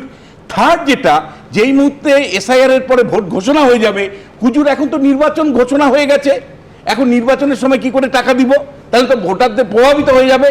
ফলে গল্প এলাইবাই প্রচুর একটাই বলে আমার মনে হলো, একটা বাংলা প্রবাদ আছে, ঘর পোড়া গরু সিঁদুরে মেঘ ডেকে ডরায়। আমি বলছি বিশ্বনাথ চক্রবর্তী, কিন্তু আমি বলছি যুক্তি আইনি যুক্তি আছে, এর কোনো আইনি যুক্তি নেই। এই কারণেই, তার কারণ এটা দেখার জন্য সুপ্রিম কোর্ট একটি 4 সদস্যের হাই পাওয়ার কমিটি তৈরি করে দিয়েছে। সেই কমিটিতে একজন রয়েছেন, সেটা কিন্তু CAG, ফলে খুব পরিষ্কার, বা তার একজন নির্বাচিত সিনিয়র মোস্ট অফিসার, ফলে খুব পরিষ্কার যে আমার ওই হিসাব করার দায়, ওই যে আমার অফিসে কর্মচারী নেই, এটা না বলে এটা চলবে না বলে CSD কে রেখে দিয়েছে ওই 4 সদস্যের কমিটিতে। ইউনিভার্সিটির গেট থেকে বেরোচ্ছিলাম তখন একজন আমার নন টিচিং বলছিল, স্যার মানে কনস্টিটিউশনের এত ফাঁক আছে সেটা জানতে পারতাম না যদি এই পশ্চিমবাংলায় সরকার না থাকতো।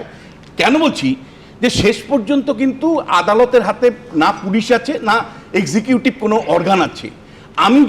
আমি যদি রাজ্য সরকার না মানি, মানে রাজ্য সরকারকে মান্যতা দিতে বাধ্য করতে পারে একমাত্র যদি রাষ্ট্রপতি শাসন জারি করেন, তাছাড়া আর কোনো রাস্তা নেই। আমি দিনের পর দিন নির্লিপ্ত থাকতে মানে সুপ্রিম কোর্ট কি করতে পারে? আমি দেখো বলি, প্রথমে state being a model employer তার স্ট্যাটুটরি অব্লিগেশন ডিনাই করতে পারে না, প্রথম। দ্বিতীয় হচ্ছে দেখুন রায় কে আদালত রায় দিয়েছে, সেই রায় আমি মানবো না সর্বোচ্চ ন্যায়ালয়, এটা কখনোই হতে পারে না। কনস্টিটিউশনাল ক্রাইসিস তৈরি, ফলে স্টেট মুখে বলার জন্য ভালো, মুখে বলার জন্য ভালো। এসএসসি রায়ের পরে ও ইয়েতে ইন্ডিয়া স্টেডিয়ামে সকলকে ডেকে বলেছিলেন ও রায় আমি মানবো না বলে, তারপরে সম্ভাবনা আমি যাব, কিন্তু তার আগে দ্রুত একবার এই নিয়ে রাজনৈতিক চাপানুতরটা দ্রুত একবার দেখে নিই। এই রাজ্য সরকার এত নির্লজ্জ যে সুপ্রিম কোর্ট বলে দেওয়ার পরেও 25% যেটা দিতে বলেছিল দেয়নি। বিজেপি মূর্খ, তাই এইসব বলছে। বকেয়া ডিএর 100% দিতে হবে রাজ্য সরকারকে, অবিলম্বে মিটিয়ে দিতে হবে 2008 থেকে 2019 পর্যন্ত বকেয়া ডিএর 25%। ডিএ মামলায় বৃহস্পতিবার এই রায় দিয়েছে সুপ্রিম কোর্ট। প্রসঙ্গত গত বছরের মে মাসে দেওয়া অন্তর্বর্তী নির্দেশেও বকেয়া ডিএর 25% মিটিয়ে দিতে বলেছিল সুপ্রিম কোর্ট, কিন্তু তারপরেও কর্মীদের বকেয়া ডিএর টাকা দেয়নি রাজ্য সরকার। প্রশ্ন হলো এবার রাজ্য সরকার কি করবে? তৃণমূল নেতাদের মুখে ইতিমধ্যেই রিভিউ পিটিশনের কথা শোনা গেছে। ডিভিশন পিটিশন, সুপ্রিম কোর্টের রায়ের উপরও ডিভিশন পিটিশন সবসময় ফাইল করা যায়। করবে কিনা সেটা সরকারের সিদ্ধান্ত। টাকা দিতে হবে, যদি দিতে হয় সরকারকেই, স্বভাবতই পুরো ব্যাপারটা স্টাডি করেই করা হবে। পাল্টা এ নিয়ে সুর চড়িয়েছে বিরোধীরা। পশ্চিমবঙ্গের ফান্ডের অবস্থাটা কি? তো এই পশ্চিমবঙ্গ ফান্ড তো লুটপাট হয়, এটা তো একটা তদন্ত দরকার। সেই জন্য ওনারা একটা পাল্টা কমিটি করে এটাকে চাপা দেওয়ার জন্য এইসব করেছেন, এবং রিভিউ করবেন। রিভিউ করলে কিছু হবে না, এটা আমি আগে থেকেই বলে দিতে পারি। 2-3 মাস দেরি হতে পারে রিভিউ ফাইল করে। বিশেষজ্ঞদের একাংশও বলছেন ডিএ অবিলম্বে মেটানো ছাড়া রাজ্য সরকারের আর কোনো পথই খোলা নেই। সুপ্রিম কোর্ট এই স্তরেই কিন্তু কন্টেম্প্ট অফ কোর্ট করতে পারত। সুপ্রিম কোর্ট যথেষ্ট ঔদার্য দেখিয়েছে, এদের ওপর মানে কন্টেম্প্ট না করে একটা শেষ ওয়ার্নিং দিয়েছে। যতটুকু চেয়েছে, যতটুকু কোর্টের অর্ডারে পেয়েছে, সেটুকু নিয়ে এত কার্পণ্য কেন করা হচ্ছে? আজকের থেকে কত বছর ধরে এই সরকার দিচ্ছে না। ভারতবর্ষে যে কটি রাজ্য সরকার আছে তার মধ্যে সবচেয়ে কম ভাতা এরা দেয়। এর মধ্যে বকেয়া দিয়েছে আন্দোলনের ঝাঁজ বাড়াচ্ছে আন্দোলনকারী সংগ্রামী যৌথ মঞ্চ। শুক্রবারই সুপ্রিম কোর্টের রায়ের প্রতিলিপি নিয়ে নবান্নে পৌঁছে যান তারা। সুপ্রিম কোর্ট যে নির্দেশ দিয়েছেন সেই নির্দেশের কপি তারা নবান্নে নিয়ে যাচ্ছেন, এবং তাদের বক্তব্য তারা গিয়ে মুখ্যমন্ত্রীর কাছে এই অর্ডার কপি দেবেন। একটা জিনিস পরিষ্কার যে মাননীয় মুখ্যমন্ত্রী মানে যথেষ্ট চাপে আছেন, এই ঘটনা এর বহিঃপ্রকাশ। হাওড়া অ্যাসিস্ট্যান্ট কমিশনার ট্রাফিক 1-এর অফিসে নিয়ে যাওয়া হয় তাদের।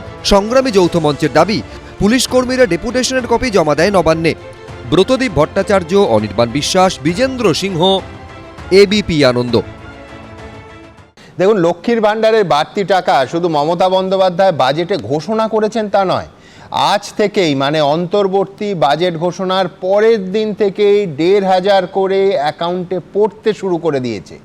এর কারণ কি এটাই যে রাজ্যে মহিলা ভোটাররা মোট ভোটার সংখ্যার প্রায় 50%, আর সরকারি কর্মচারীরা যারা সুপ্রিম কোর্টের এই রায়ের ফলে উপকৃত হবেন তাদের সংখ্যা কম বেশি মাত্র 11 লক্ষ। সেই জন্যই কি ভোটের বাজারে সরকারি কর্মীদের ভ্যালু কম, আর সেই জন্যই লক্ষ্মীর ভাণ্ডারের টাকা পরের দিনই অ্যাকাউন্টে ঢুকে যায়। কিন্তু সুপ্রিম কোর্টে স্পষ্ট রায় থাকা সত্ত্বেও সরকারি কর্মচারীরা শুধু মুখ্য সচিবের নেতৃত্বে একটা কমিটি পান। কনফেডারেশন অফ স্টেট গভর্নমেন্ট এমপ্লয়িজের জেনারেল সেক্রেটারি মলয় মুখোপাধ্যায় কি বলেন? দেখুন, এই 1,500 টাকা ঢুকে গেছে। তন্ময়বাবু কি বলল? গতকাল তো আমরা 4% দিয়ে ঘোষণা করেছি, কিন্তু দিয়েছি, ঘোষণা না দিয়েছি। সেটা কবে পাবো আমরা? 1 এপ্রিল। এবং 40% বাকি থাকাতে 4% দিয়েছে, এখনো 36%, কিন্তু 2% এখনো কেন্দ্রীয় সরকারের যে শেষ ডিএটা আছে সেটা এসে বসে আছে, 1 জানুয়ারিতে বসে আছে। শুধু 2 মাস হোক, 3 মাস হোক, 4 মাস হোক ঘোষণা করলে একদম বকেয়া সহ নেমে আসবে। এইভাবে যে ডিএর যে বঞ্চনা, ঠিক আমরা পঞ্চম বেতন কমিশনে যখন আমরা মামলাটা করেছিলাম, ঠিক 50% এই মহার্ঘ ভাতা বাকি ছিল। এই 50% মহার্ঘ ভাতা বাকি ছিল। কেন্দ্রীয় সরকার 5 মাস পরে ডিক্লেয়ার করলেও তারা বকেয়া সহজ পায়, কিন্তু আমাদের ঘোষণা করে, এমন কি আমাদের এই একসঙ্গে 25% দিয়ে ডিক্লেয়ার করেছিল, 6 মাস পরে দিয়েছে। অর্থাৎ যে আমরা যে এই যে গতকালের যে রায়কে ঐতিহাসিক রায় বলছি এই কারণে যে এখান থেকে পালাবার পথ পাবে না রাজ্য সরকার, এটা হলফ করে বলে দিচ্ছি। এবং যে সকল কর্মচারী সমাজ এবং বিশেষ করে অবসরপ্রাপ্ত সরকারি কর্মচারী সমাজ এই প্রোগ্রাম আমাদের শুনছেন, তারা কিন্তু জেনে রাখতে পারেন। আমরা 10 বছর ধরে আমরা সেই 16 সালের নভেম্বর মাসে মানে দর্জ করেছি মামলা, ডিসেম্বর মাসে একটা মেনশন হিয়ারিং করেছি, তারপরে পর মামলা চলেছে এবং সরকার কি করেছে, একবার ট্রাইব্যুনালে হাঁটছে, হাইকোর্টে যাচ্ছে, হাইকোর্টে হাঁটছে, ট্রাইব্যুনাল এইভাবে করে করে দেখুন। সব থেকে আজকে তো আপনারা নবান্নে গেছিলেন, আমরা আজকে যাইনি, আমরা গতকালই দিয়ে এসেছি। কেন দিয়ে এসেছি গতকাল? কারণ এই যে 25% যে ডিক্লেয়ার করেছে, ইমিডিয়েট এফেক্ট কেন বলেছে? আচ্ছা, এর জন্য একটা ডিউরেশন আছে বলে আমরা মনে করছি। কারণ যেটা আপনার ওই যে বলেছে যে 5 নিয়ম করে যে আপনার ওই মার্চ মাসের 6 তারিখে যেটা বলেছে কমিটিকে কাছে উল্লেখ করতে হবে ফার্স্ট কিস্তি কত, অর্থাৎ তাহলে সরকার তার আগের দিন পর্যন্ত সময় পাবে ওই 25% ডিক্লেয়ার করতে। কারণ ফার্স্ট কিস্তি ডিক্লেয়ার যখনই করে দেবে তখন কিন্তু পরবর্তী যে আর যে এখন যদি 75% দিয়ে একসঙ্গে দিয়ে দেবে, অসুবিধা। যদি 3 কিস্তিতে দেয় তাহলে ফার্স্ট কিস্তি ওই 31শে মার্চের মধ্যে দিয়ে, অর্থাৎ তাহলে এই যে বিশ্বনাথ বাবু বলল যে এই মানে এই বলবে ভোট এসছে, অমুক এসছে, সেটা কমিটিকে আপনারা কি দৃষ্টিতে দেখছেন? মুখ্য সচিবের নেতৃত্বে যে কমিটি কালকে মুখ্যমন্ত্রী গঠন করলেন, মুখ্যমন্ত্রীটা তো একদম সম্পূর্ণ মিথ্যে কথা বলেছে। 100% ওই বলতে, আরে কালকে আমাদের ডিএ মামলার রায় বেরোলো, উনি বাজেটে বসে বলল যে আমি চিফ সেক্রেটারির নেতৃত্বে 5 কমিটি মানে সদস্যের কমিটি তৈরি করে দিয়েছে। এই যে একটা অ্যাবসার্ড ব্যাপার, এটা সম্পূর্ণ ভুল কথা বলে দিল। আর এদের তো সত্যি কথা বলতে আইএস আইপিএস দের তো সত্যি সিদ্ধারা তো নেই, তাদের মানে একদম একটা দেখাতে পারবে। একটা কমিটি গঠন করলে তো একটা নোটিফিকেশন হবে, সেটা কোথায় গেল?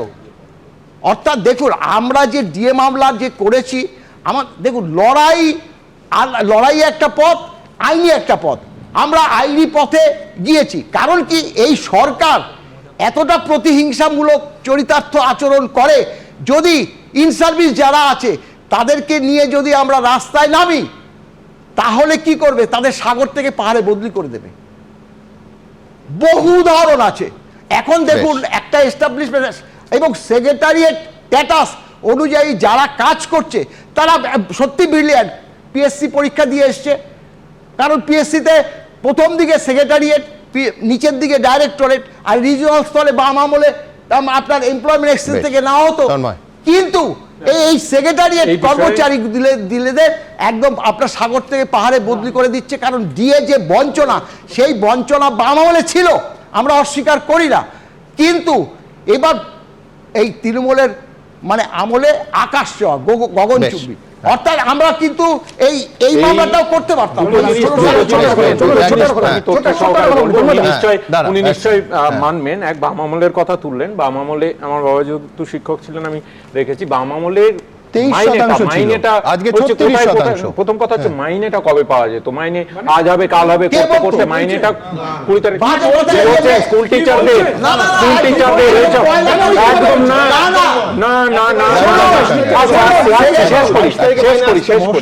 আমার বক্তব্য শেষ করি, আপনি বলবেন। দ্বিতীয় কথা হচ্ছে যে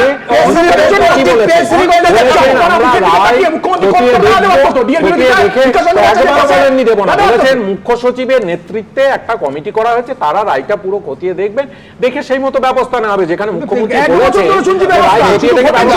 বলছি, আমি তন্ময়ের সঙ্গে একমত। বাম আমলে শিক্ষকদের মাইনে 20 তারিখে হতো, একেবারে 20 তারিখে। এইটা যেমন আপনি 20 তারিখে বললেন, আপনার সাথে একমত। বাম আমলে স্কুলগুলোতে 20 তারিখ হতো, প্রতি মাসে 20 তারিখ হতো। কিন্তু আজকে আমি একদম নাম ধরে বলছি, ডায়মন্ড হারবার ইউনিভার্সিটি কয় তারিখে বেতন হয়েছে?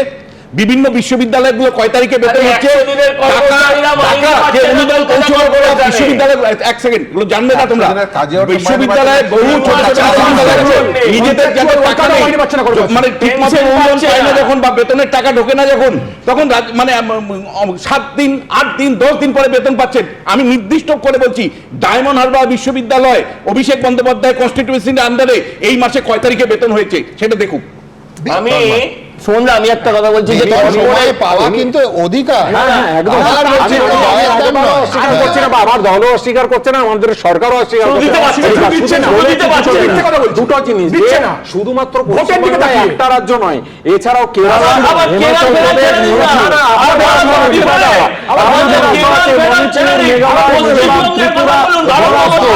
বাকি আমি বলছি যে একেবারে গোল্লায় যাক অন্য রাজ্য, কিন্তু আমাদের রাজ্যের সরকারি কর্মচারী, মানুষ, মহিলা সবাই ভালো থাকুন। আমি বলছি যে এই 500 টাকা যে বাড়লো, আজকে আবার বলছি সংখ্যাটা বিপুল। 49% মোট ভোটদাতার মহিলা, সেই জন্য ব্যাংক অ্যাকাউন্টে ঢুকছে, আর 11 লক্ষ ওনাদের সংখ্যা বলে তারা দুয়োরানি।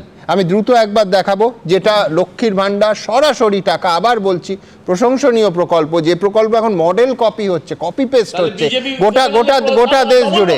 দ্রুত একবার দেখে নি। ভোটমুখী অন্তর্বর্তী বাজেটে বিভিন্ন ক্ষেত্রে ভাতা বাড়িয়েছে রাজ্য সরকার। লক্ষ্মীর ভাণ্ডারে এখন প্রত্যেকের অ্যাকাউন্টে মাসে ঢুকবে বাড়তি 500 টাকা। সিভিক ভলান্টিয়ার, প্যারা টিচার থেকে অঙ্গনওয়াড়ি কর্মী, আশা কর্মী সবার ভাতা মাসে 1000 টাকা করে বেড়েছে, যার সুফল পেতে চলেছে বহু পরিবারই, যেমন হাতিবাগানের দত্ত পরিবার। মা মোনালিসা দত্ত পেশায় আশাকর্মী। এতদিন 5250 টাকা মাসিক ভাতার পাশাপাশি লক্ষ্মীর ভাণ্ডারের 1000 টাকা পেতেন। এবার আশাকর্মীদের ভাতা বেড়ে হচ্ছে 6250 টাকা, অর্থাৎ 1000 টাকা বেশি। লক্ষ্মীর ভাণ্ডারেও মাসে বাড়তি 500 টাকা পাবেন, ফলে মাসে অ্যাকাউন্টে ঢুকবে 1500 টাকা বেশি। সব কিছুই তো এখন মানে দিন দিন বেড়ে যাচ্ছে, তারপরে বাচ্চাদের টিউশন ফি, এগুলো মানে খাবার দাওয়ার জিনিসের সব দাম বেড়ে যাচ্ছে। তো যেহেতু বাচ্চা আছে দুটো, এবার তাদের সমস্ত খরচাপাতি চালানোর জন্য এটা আমাদের খুবই সুবিধাজনক। মোনালিসা দত্তর ছেলে রোহিত উচ্চ মাধ্যমিক পরীক্ষার্থী। বাংলার যুবসাথী প্রকল্পে প্রতি মাসে 1500 টাকা পাওয়ার যোগ্য তিনি, অর্থাৎ মা ছেলে মিলিয়ে প্রতি মাসে বাড়িতে আসবে বাড়তি 3000 টাকা। যে অ্যামাউন্টটা ঢুকছে ওটা আমরা কিছু হলেও একটু ইউজ করতে পারবো, যেমন আমরা বই কিনতে পারবো, একদিকে খুব ভালো লাগছে। মায়ের থেকে অতবার সবসময় তো চাওয়া যেতে পারে না, আর আমরাও বড় হচ্ছে, কলেজের বইপত্রগুলো ওই টাকাও কিনতে পারবো, আমাদের এটাও অনেক সুবিধা হবে। তবে এই পরিবারের মতো সবাই সরকারি ভাতায় সন্তুষ্ট নন। তাদের সাফ কথা, তারা খয়রাতি চান না, চাকরি চান। আমি লক্ষ্মী ভাণ্ডার অ্যাপ্লাই করিনি এবং পাইও না বা নিতেও চায় না। সবাই সুস্থভাবে চাকরি পেতে পারে, আমার মনে হয় সেটা দিকেই নজর দেওয়া উচিত। 1500 টাকাতে কি সংসার চলে যাবে? যে আমার ছেলে বড় হচ্ছে, পড়াশোনা শিখিয়েছি, ভালো দিচ্ছি, যে চাকরি পাবে, কাজ করবে, সেইগুলো তো কিছুই নেই। ওই 1500 টাকাতে কিচ্ছু হবে না। রাজ্য বাজেটের পরদিন অর্থাৎ শুক্রবারই মহিলাদের অ্যাকাউন্টে ঢুকে গেছে লক্ষ্মীর ভাণ্ডারের বর্ধিত টাকা। আগে 1000 টাকা করে পেতাম, আজকের থেকে 1500 টাকা করে আমাদের ঢুকেছে। আমাদের বাচ্চা কাচ্চাকে পড়াশুনো করাতে হয়, তার জন্য আমাদের অনেকটাই হেল্প হয়। ওই 12:45-এ আমারও সেই একই ম্যাচে এসে টাকা পেয়েছি, তাই সেই টাকাতে ভাড়া কিনে নিয়ে দিদিকে ধন্যবাদ জানালাম। আমার 1000 ছিল, 1500 ঢুকেছে। কিন্তু প্রশ্ন উঠছে, সবাই সব পেল, শুধু সরকারি কর্মীরাই ডিএ থেকে বঞ্চিত কেন? আমরাও তো মানুষ, এবং আমরা তার এই যে লক্ষ্মীর ভাণ্ডার যাচ্ছে, লক্ষ্মীর ভাণ্ডারের কিছু লেখালেখি হয়েছে, কম্পিউটারে কিছু কাজ করতে হয়েছে, এই লোকগুলো কিন্তু আমরাই। তাহলে আমরা কি সরকারের বিবেচনাযোগ্য মানুষই নই? আমাদেরও ওই ট্যাক্সের টাকার মধ্যে ঢুকেছে, সেই নিয়ে আপনি আমাদেরকেই আটকাচ্ছেন। সব মিলিয়ে বাজেট নিয়ে নানা জনের মধ্যে নানা প্রতিক্রিয়া। অরিত্রিক ভট্টাচার্য, মনোজ বন্দ্যোপাধ্যায় ও ঐশী মুখোপাধ্যায়ের রিপোর্ট, এবিপি আনন্দ। দেখুন, আমার পরবর্তী বক্তা অধ্যাপক অর্ণব সাহা নিশ্চয়ই মানবে যে 23% ডিএ বকেয়া থাকতে রাজ্য সরকারি কর্মচারীদের যে অসুবিধে হতো, তার থেকে 36% ডিএ বাকি থাকলে অসুবিধা অনেক বেশি হয়। এখন কেউ প্রশ্ন তুলতে পারেন যে আমি হঠাৎ 23% বকেয়ার কথা বলছি কেন। বললাম তার কারণ ক্ষমতায় আসার পর 2011 সালের 7ই ডিসেম্বর স্বয়ং মমতা বন্দ্যোপাধ্যায় বামফ্রন্ট আমলে 23% বকেয়া ডিএর জন্য পরিবার পরিজন সমেত সরকারি কর্মচারীরা কতটা যন্ত্রণায় আছেন সে কথা অন ক্যামেরা বলেছিলেন। কার্যত নিজে মুখে বকেয়া ডিএর যন্ত্রণাকে স্বীকৃতি দিয়েছিলেন। কি বলেছিলেন 2011 সালের ওই 7ই ডিসেম্বর? দেখাবো। 23% দিয়ে বামফ্রন্ট সরকারও দিয়ে যেতে পারেননি, কারণ পয়সার অভাবে হয়তো দিতে পারেননি। 23% দিয়ে আমাদের সরকারি কর্মচারীদের পাওনা হয়েছে, যেটা ওরা পায়। আমরা একটা সিদ্ধান্ত নিয়েছি 2012 যে জানুয়ারি মাস শুরু হবে, 1 জানুয়ারি থেকে আমরা 10% দিয়ে আমরা আমাদের সরকারি কর্মচারীদের জন্য আমরা দিচ্ছি। তার কারণ যে 23% পেন্ডিং আছে 2010 থেকে, এরা পায়নি। ওনাদেরও সমস্যা হয়, জিনিসপত্রের দাম বাড়ছে, তাদেরও রোজগার পরিবার পরিজন সবকিছু আছে। এখন প্রশ্ন হলো সেদিনে 23% ডিএর জন্য যদি কর্মীদের অত সমস্যা হয় আর 36% ডিএ বাকি থাকলে কতটা সমস্যা হচ্ছে সহজেই অনুমান করা যায়। আর ফ্যাক্ট রিমেন্স যে গত 15 বছরে ওই 23% কমার বদলে বেড়ে 36% হয়ে গেছে। 4% আমি কালকের বাজেটের পর বিয়োগ করলাম। আমি বলছি তাহলে বামফ্রন্ট সরকার বকেয়া রেখেছিল বলে 23% খারাপ, আর তৃণমূল সরকার বকেয়া রেখেছে বলে 36% ভালো, এটা তো হতে পারে না। নাকি সংখ্যাটা মাত্র 11 লক্ষ বলে আবার বলছি সরকারি কর্মচারীরা আসলে দুয়োরানি। অর্ণব। সুমনদা, আমার মনে হয় যে এই জিনিসটা আসলে একটা দৃষ্টিভঙ্গিগত একটা পার্থক্য, দৃষ্টিভঙ্গিকে আসলে বোঝা দরকার। সেটা হচ্ছে এই যে আমার এই মুহূর্তে মনে পড়ছে 1931 সালে রাশিয়া চিকি বইটা লিখেছিলেন রবীন্দ্রনাথ ঠাকুর। তার ঠিক আগের বছর 1930 উনি রাশিয়া যান। যে হোটেলটা উঠেছিলেন মস্কোয়, হোটেলটার নাম হচ্ছে হোটেল রয়্যাল। উনি তার বর্ণনা দিচ্ছেন, আমি সমাজতান্ত্রিক দেশের একটি মানে রাজধানীর একেবারে কেন্দ্রে রয়েছি এবং অত্যন্ত এখানকার নামী একটি হোটেলে রয়েছি। হোটেলটা অত্যন্ত অপরিচ্ছন্ন, খুব বেশি সাজানো গোছানো নয়। এমনকি গোটা শহরটা, মস্কো শহর আমি যেটুকু দেখেছি সেটাও আমি খুব একটা গোছানো সাজানো গোছানো দেখতে পাইনি।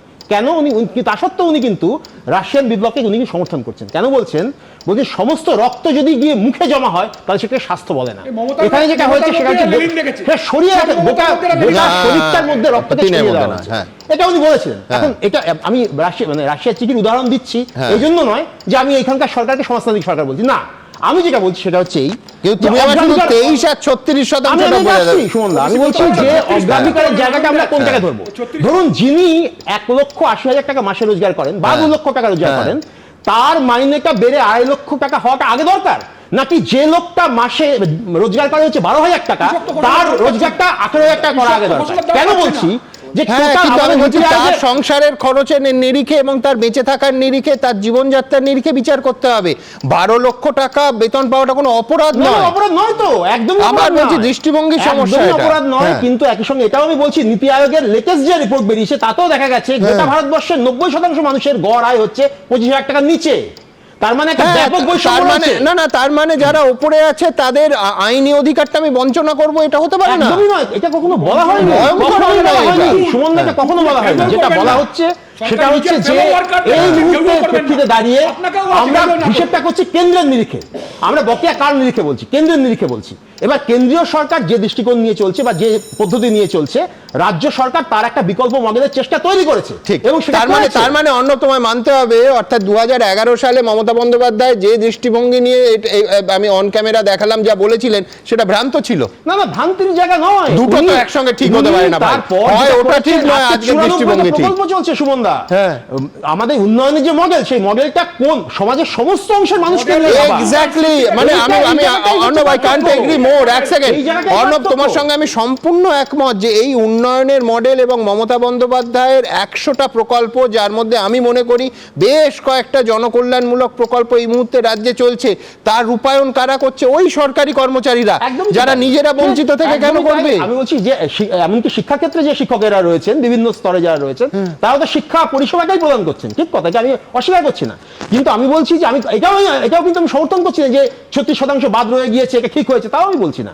আমি বলছি যে সরকারি ডাক্তাররা সকাল থেকে রাত অবধি হাসপাতালে কাজ করছেন, তাদের মাইনে তোমার অঙ্ক অনুযায়ী বেশি বলে তারা ডিএর অধিকারী নয়? 100 বার অধিকারী। কিন্তু একই সঙ্গে এটাও মানতে হবে যে এই যে বিরাট সংখ্যক মানুষ, সেই বিরাট সংখ্যক মানুষকে সামান্য হেল্প করা, সামান্য তার পাশে দাঁড়ানো, এটাই তো অভিজিৎ বিনায়ক বন্দ্যোপাধ্যায় বলেছিলেন 19 সালে যখন ন্যায় প্রকল্পটার কথা বলেছিল কংগ্রেস সরকার, তখন তো মাসে 6,000 টাকা দেওয়ার কথা বলা হয়েছে। একবারও বলেননি যে সরকারি কর্মচারীদের ডিএ মেরে লক্ষ্মীর ভাতা দাও। ঠিক, কিন্তু আমি আপনাকে বলছি সুমনদা, 1 তারিখে কেন্দ্রীয় বাজেট হয়েছে, তার ঠিক আগের দিন দ্য ওয়ারে একটা সাক্ষাৎকার দিয়েছিলেন। সেখানে উনি পরিষ্কার বলছেন obsession with growth means almost nothing. উনি 4টে পয়েন্ট বলেছেন, তার মধ্যে নাম্বার 1 হচ্ছে যে ভারতবর্ষে এই মুহূর্তে যে ইকোনমিক গ্রোথ হচ্ছে সেটা হচ্ছে jobless growth, political of redistribution, debt failures, আর এই কেন্দ্রীয় বাজেট এবং এই মুহূর্তে ভারতবর্ষের অর্থনীতি যেখানে দাঁড়িয়ে আছে আমাদের প্রত্যেকের জন্য উদ্বেগের। কিন্তু ইস্যু হচ্ছে যে আমি সুপ্রিম কোর্টের একটা রায় মানার জন্য ভারতবর্ষের অর্থনীতি দেখাবো, আর এদিকে ডোল পলিটিক্সের চূড়ান্ত জায়গায় চলে যাবে। কমিশনের মধ্যে থেকে তাকে যদি দিতেই হয় রাজ্য সরকারকে, নিশ্চিত রাজ্য সরকার তার রাস্তা বার করবে এবং রাজ্য সরকার নিশ্চিত সেটা দেবে। আমি সেটা নিয়ে বলছি না, আমি বলছি দৃষ্টিকোণের জায়গা। এই যে সুজলদা একটু আগে বললেন যে আমরা ওকে কপি করেছি, আপনিও বললেন অনেকগুলো রাজ্যে বিজেপি এই একই মডেল কপি করেছে। আমি তাকে মনে করি দিচ্ছি, আমি বলছি রাস্তা আবার কি 8 লক্ষ কোটি টাকার ধার এই রাজ্যের মাথায়। হ্যাঁ, সোজা কথা 11 লক্ষ সরকারি কর্মচারীদের জন্য ধার করতে হবে প্রয়োজনে। আপনি বলেন আইনের শাসন, কোনটাকে ভর্তুকি দেবো? আমি আদানিকে ভর্তুকি দেওয়াটা ঠিক, আর গরিব মানুষকে ভর্তুকি দেওয়াটা ভুল। এটা কি মানতে হবে আমাকে? এটা ঠিক নয়। মানে আমরা এই দাঁড়িপাল্লায় দুটো বসানোর বিরোধী। খুব ইন্টারেস্টিং। অর্ণব একজন অধ্যাপক, আমার ওর বক্তব্য মানতে কোনো অসুবিধা থাকতো না যদি আমি না দেখতাম যে আমার এই সময় যেভাবে বিপুল পরিমাণের টাকা অর্থাৎ বেতন বেড়েছে আমাদের মন্ত্রীদের, এমএলএদের। মমতা বন্দ্যোপাধ্যায় এমএলএদের যে বেতন বাড়িয়েছে, বিধানসভায় মানে সিটিং অ্যালাউন্স যে বাড়িয়েছে, বা মন্ত্রীদের কয়েক গুণ বেতন বেড়েছে, তাহলে আপনি আপনার নিজের সময় আটিসাটি আর পরের বেলা চিমটি। আমি অর্ণবের সময় যে লক্ষ্মীর ভান্ডারের মতো প্রকল্পের আমি তো কোনো সিলিং রাখিনি, অর্থাৎ চরম উচ্চবিত্ত একজন মহিলাও এই টাকাটা পাচ্ছেন, সেটা অপচয় নয়। উনি বলছেন ডব্লিউবিসিএস অফিসারের কি নিচ্ছে, কিসের সেটা যদি থাকতো আমি অর্ণবের যুক্তি মানতে আমার কোনো অসুবিধা ছিল না। আমি সমাজের নিচু স্তরে মহিলাদের জন্য করতে পারছি। হ্যাঁ,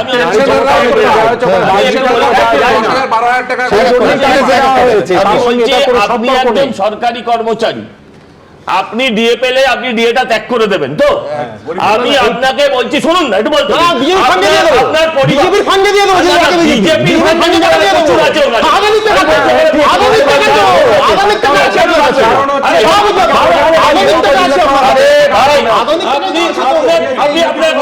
সেই কথাটা আপনার বাড়িতে পরিবারের যারা আছেন তারাই কথাটা মেনে নেবেন যে আপনি আপনার অধিকার ঘেউ ঘেউ করা টাকা নয় এটা। আপনি এখানে মিউ মিউ করছেন, তাহলে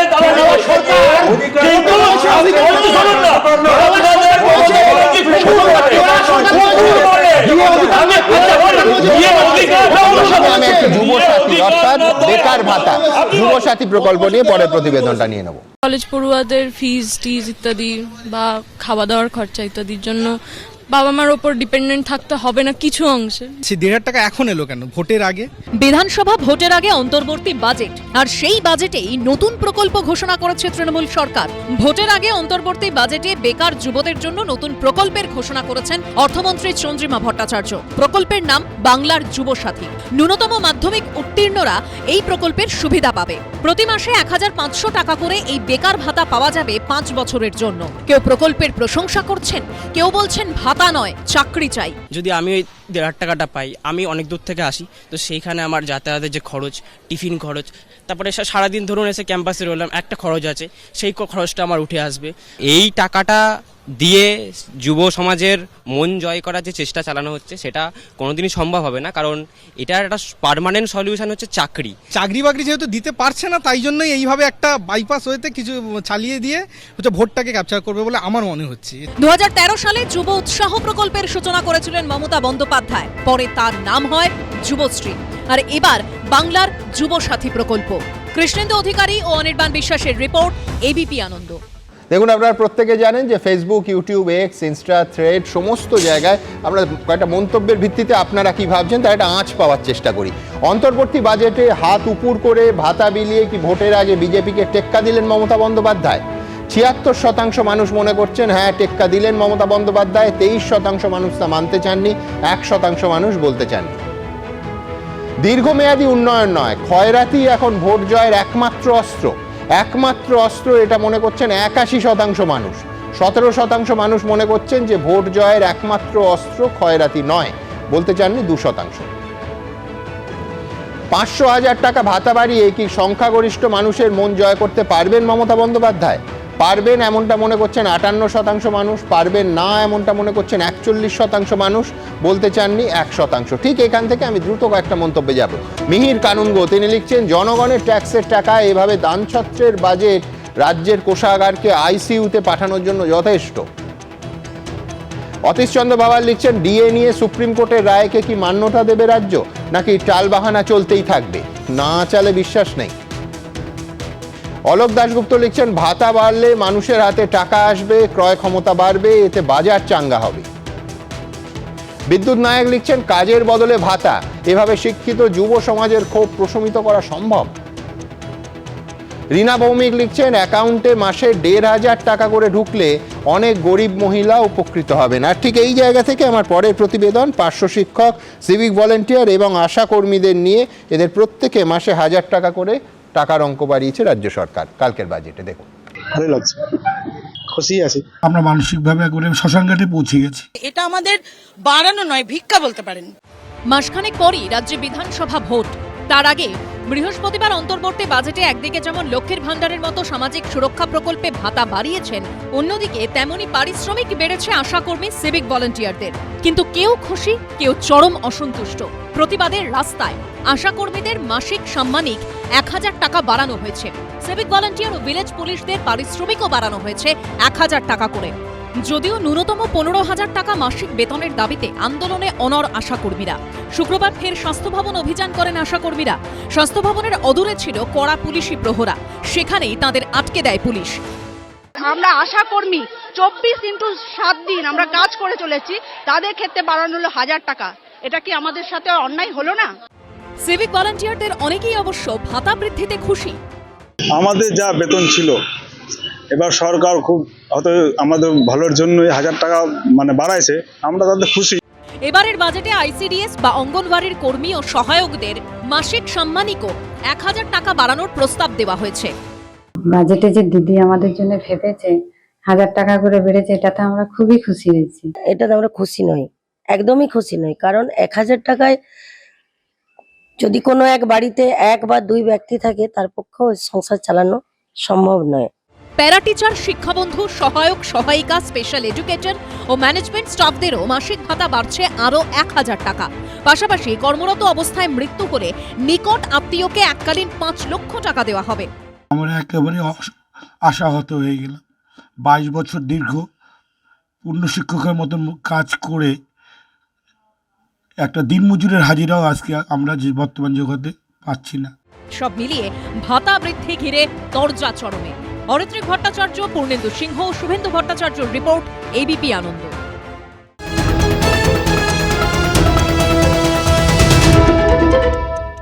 এবিপি আনন্দ, এগিয়ে থাকে, এগিয়ে রাখে।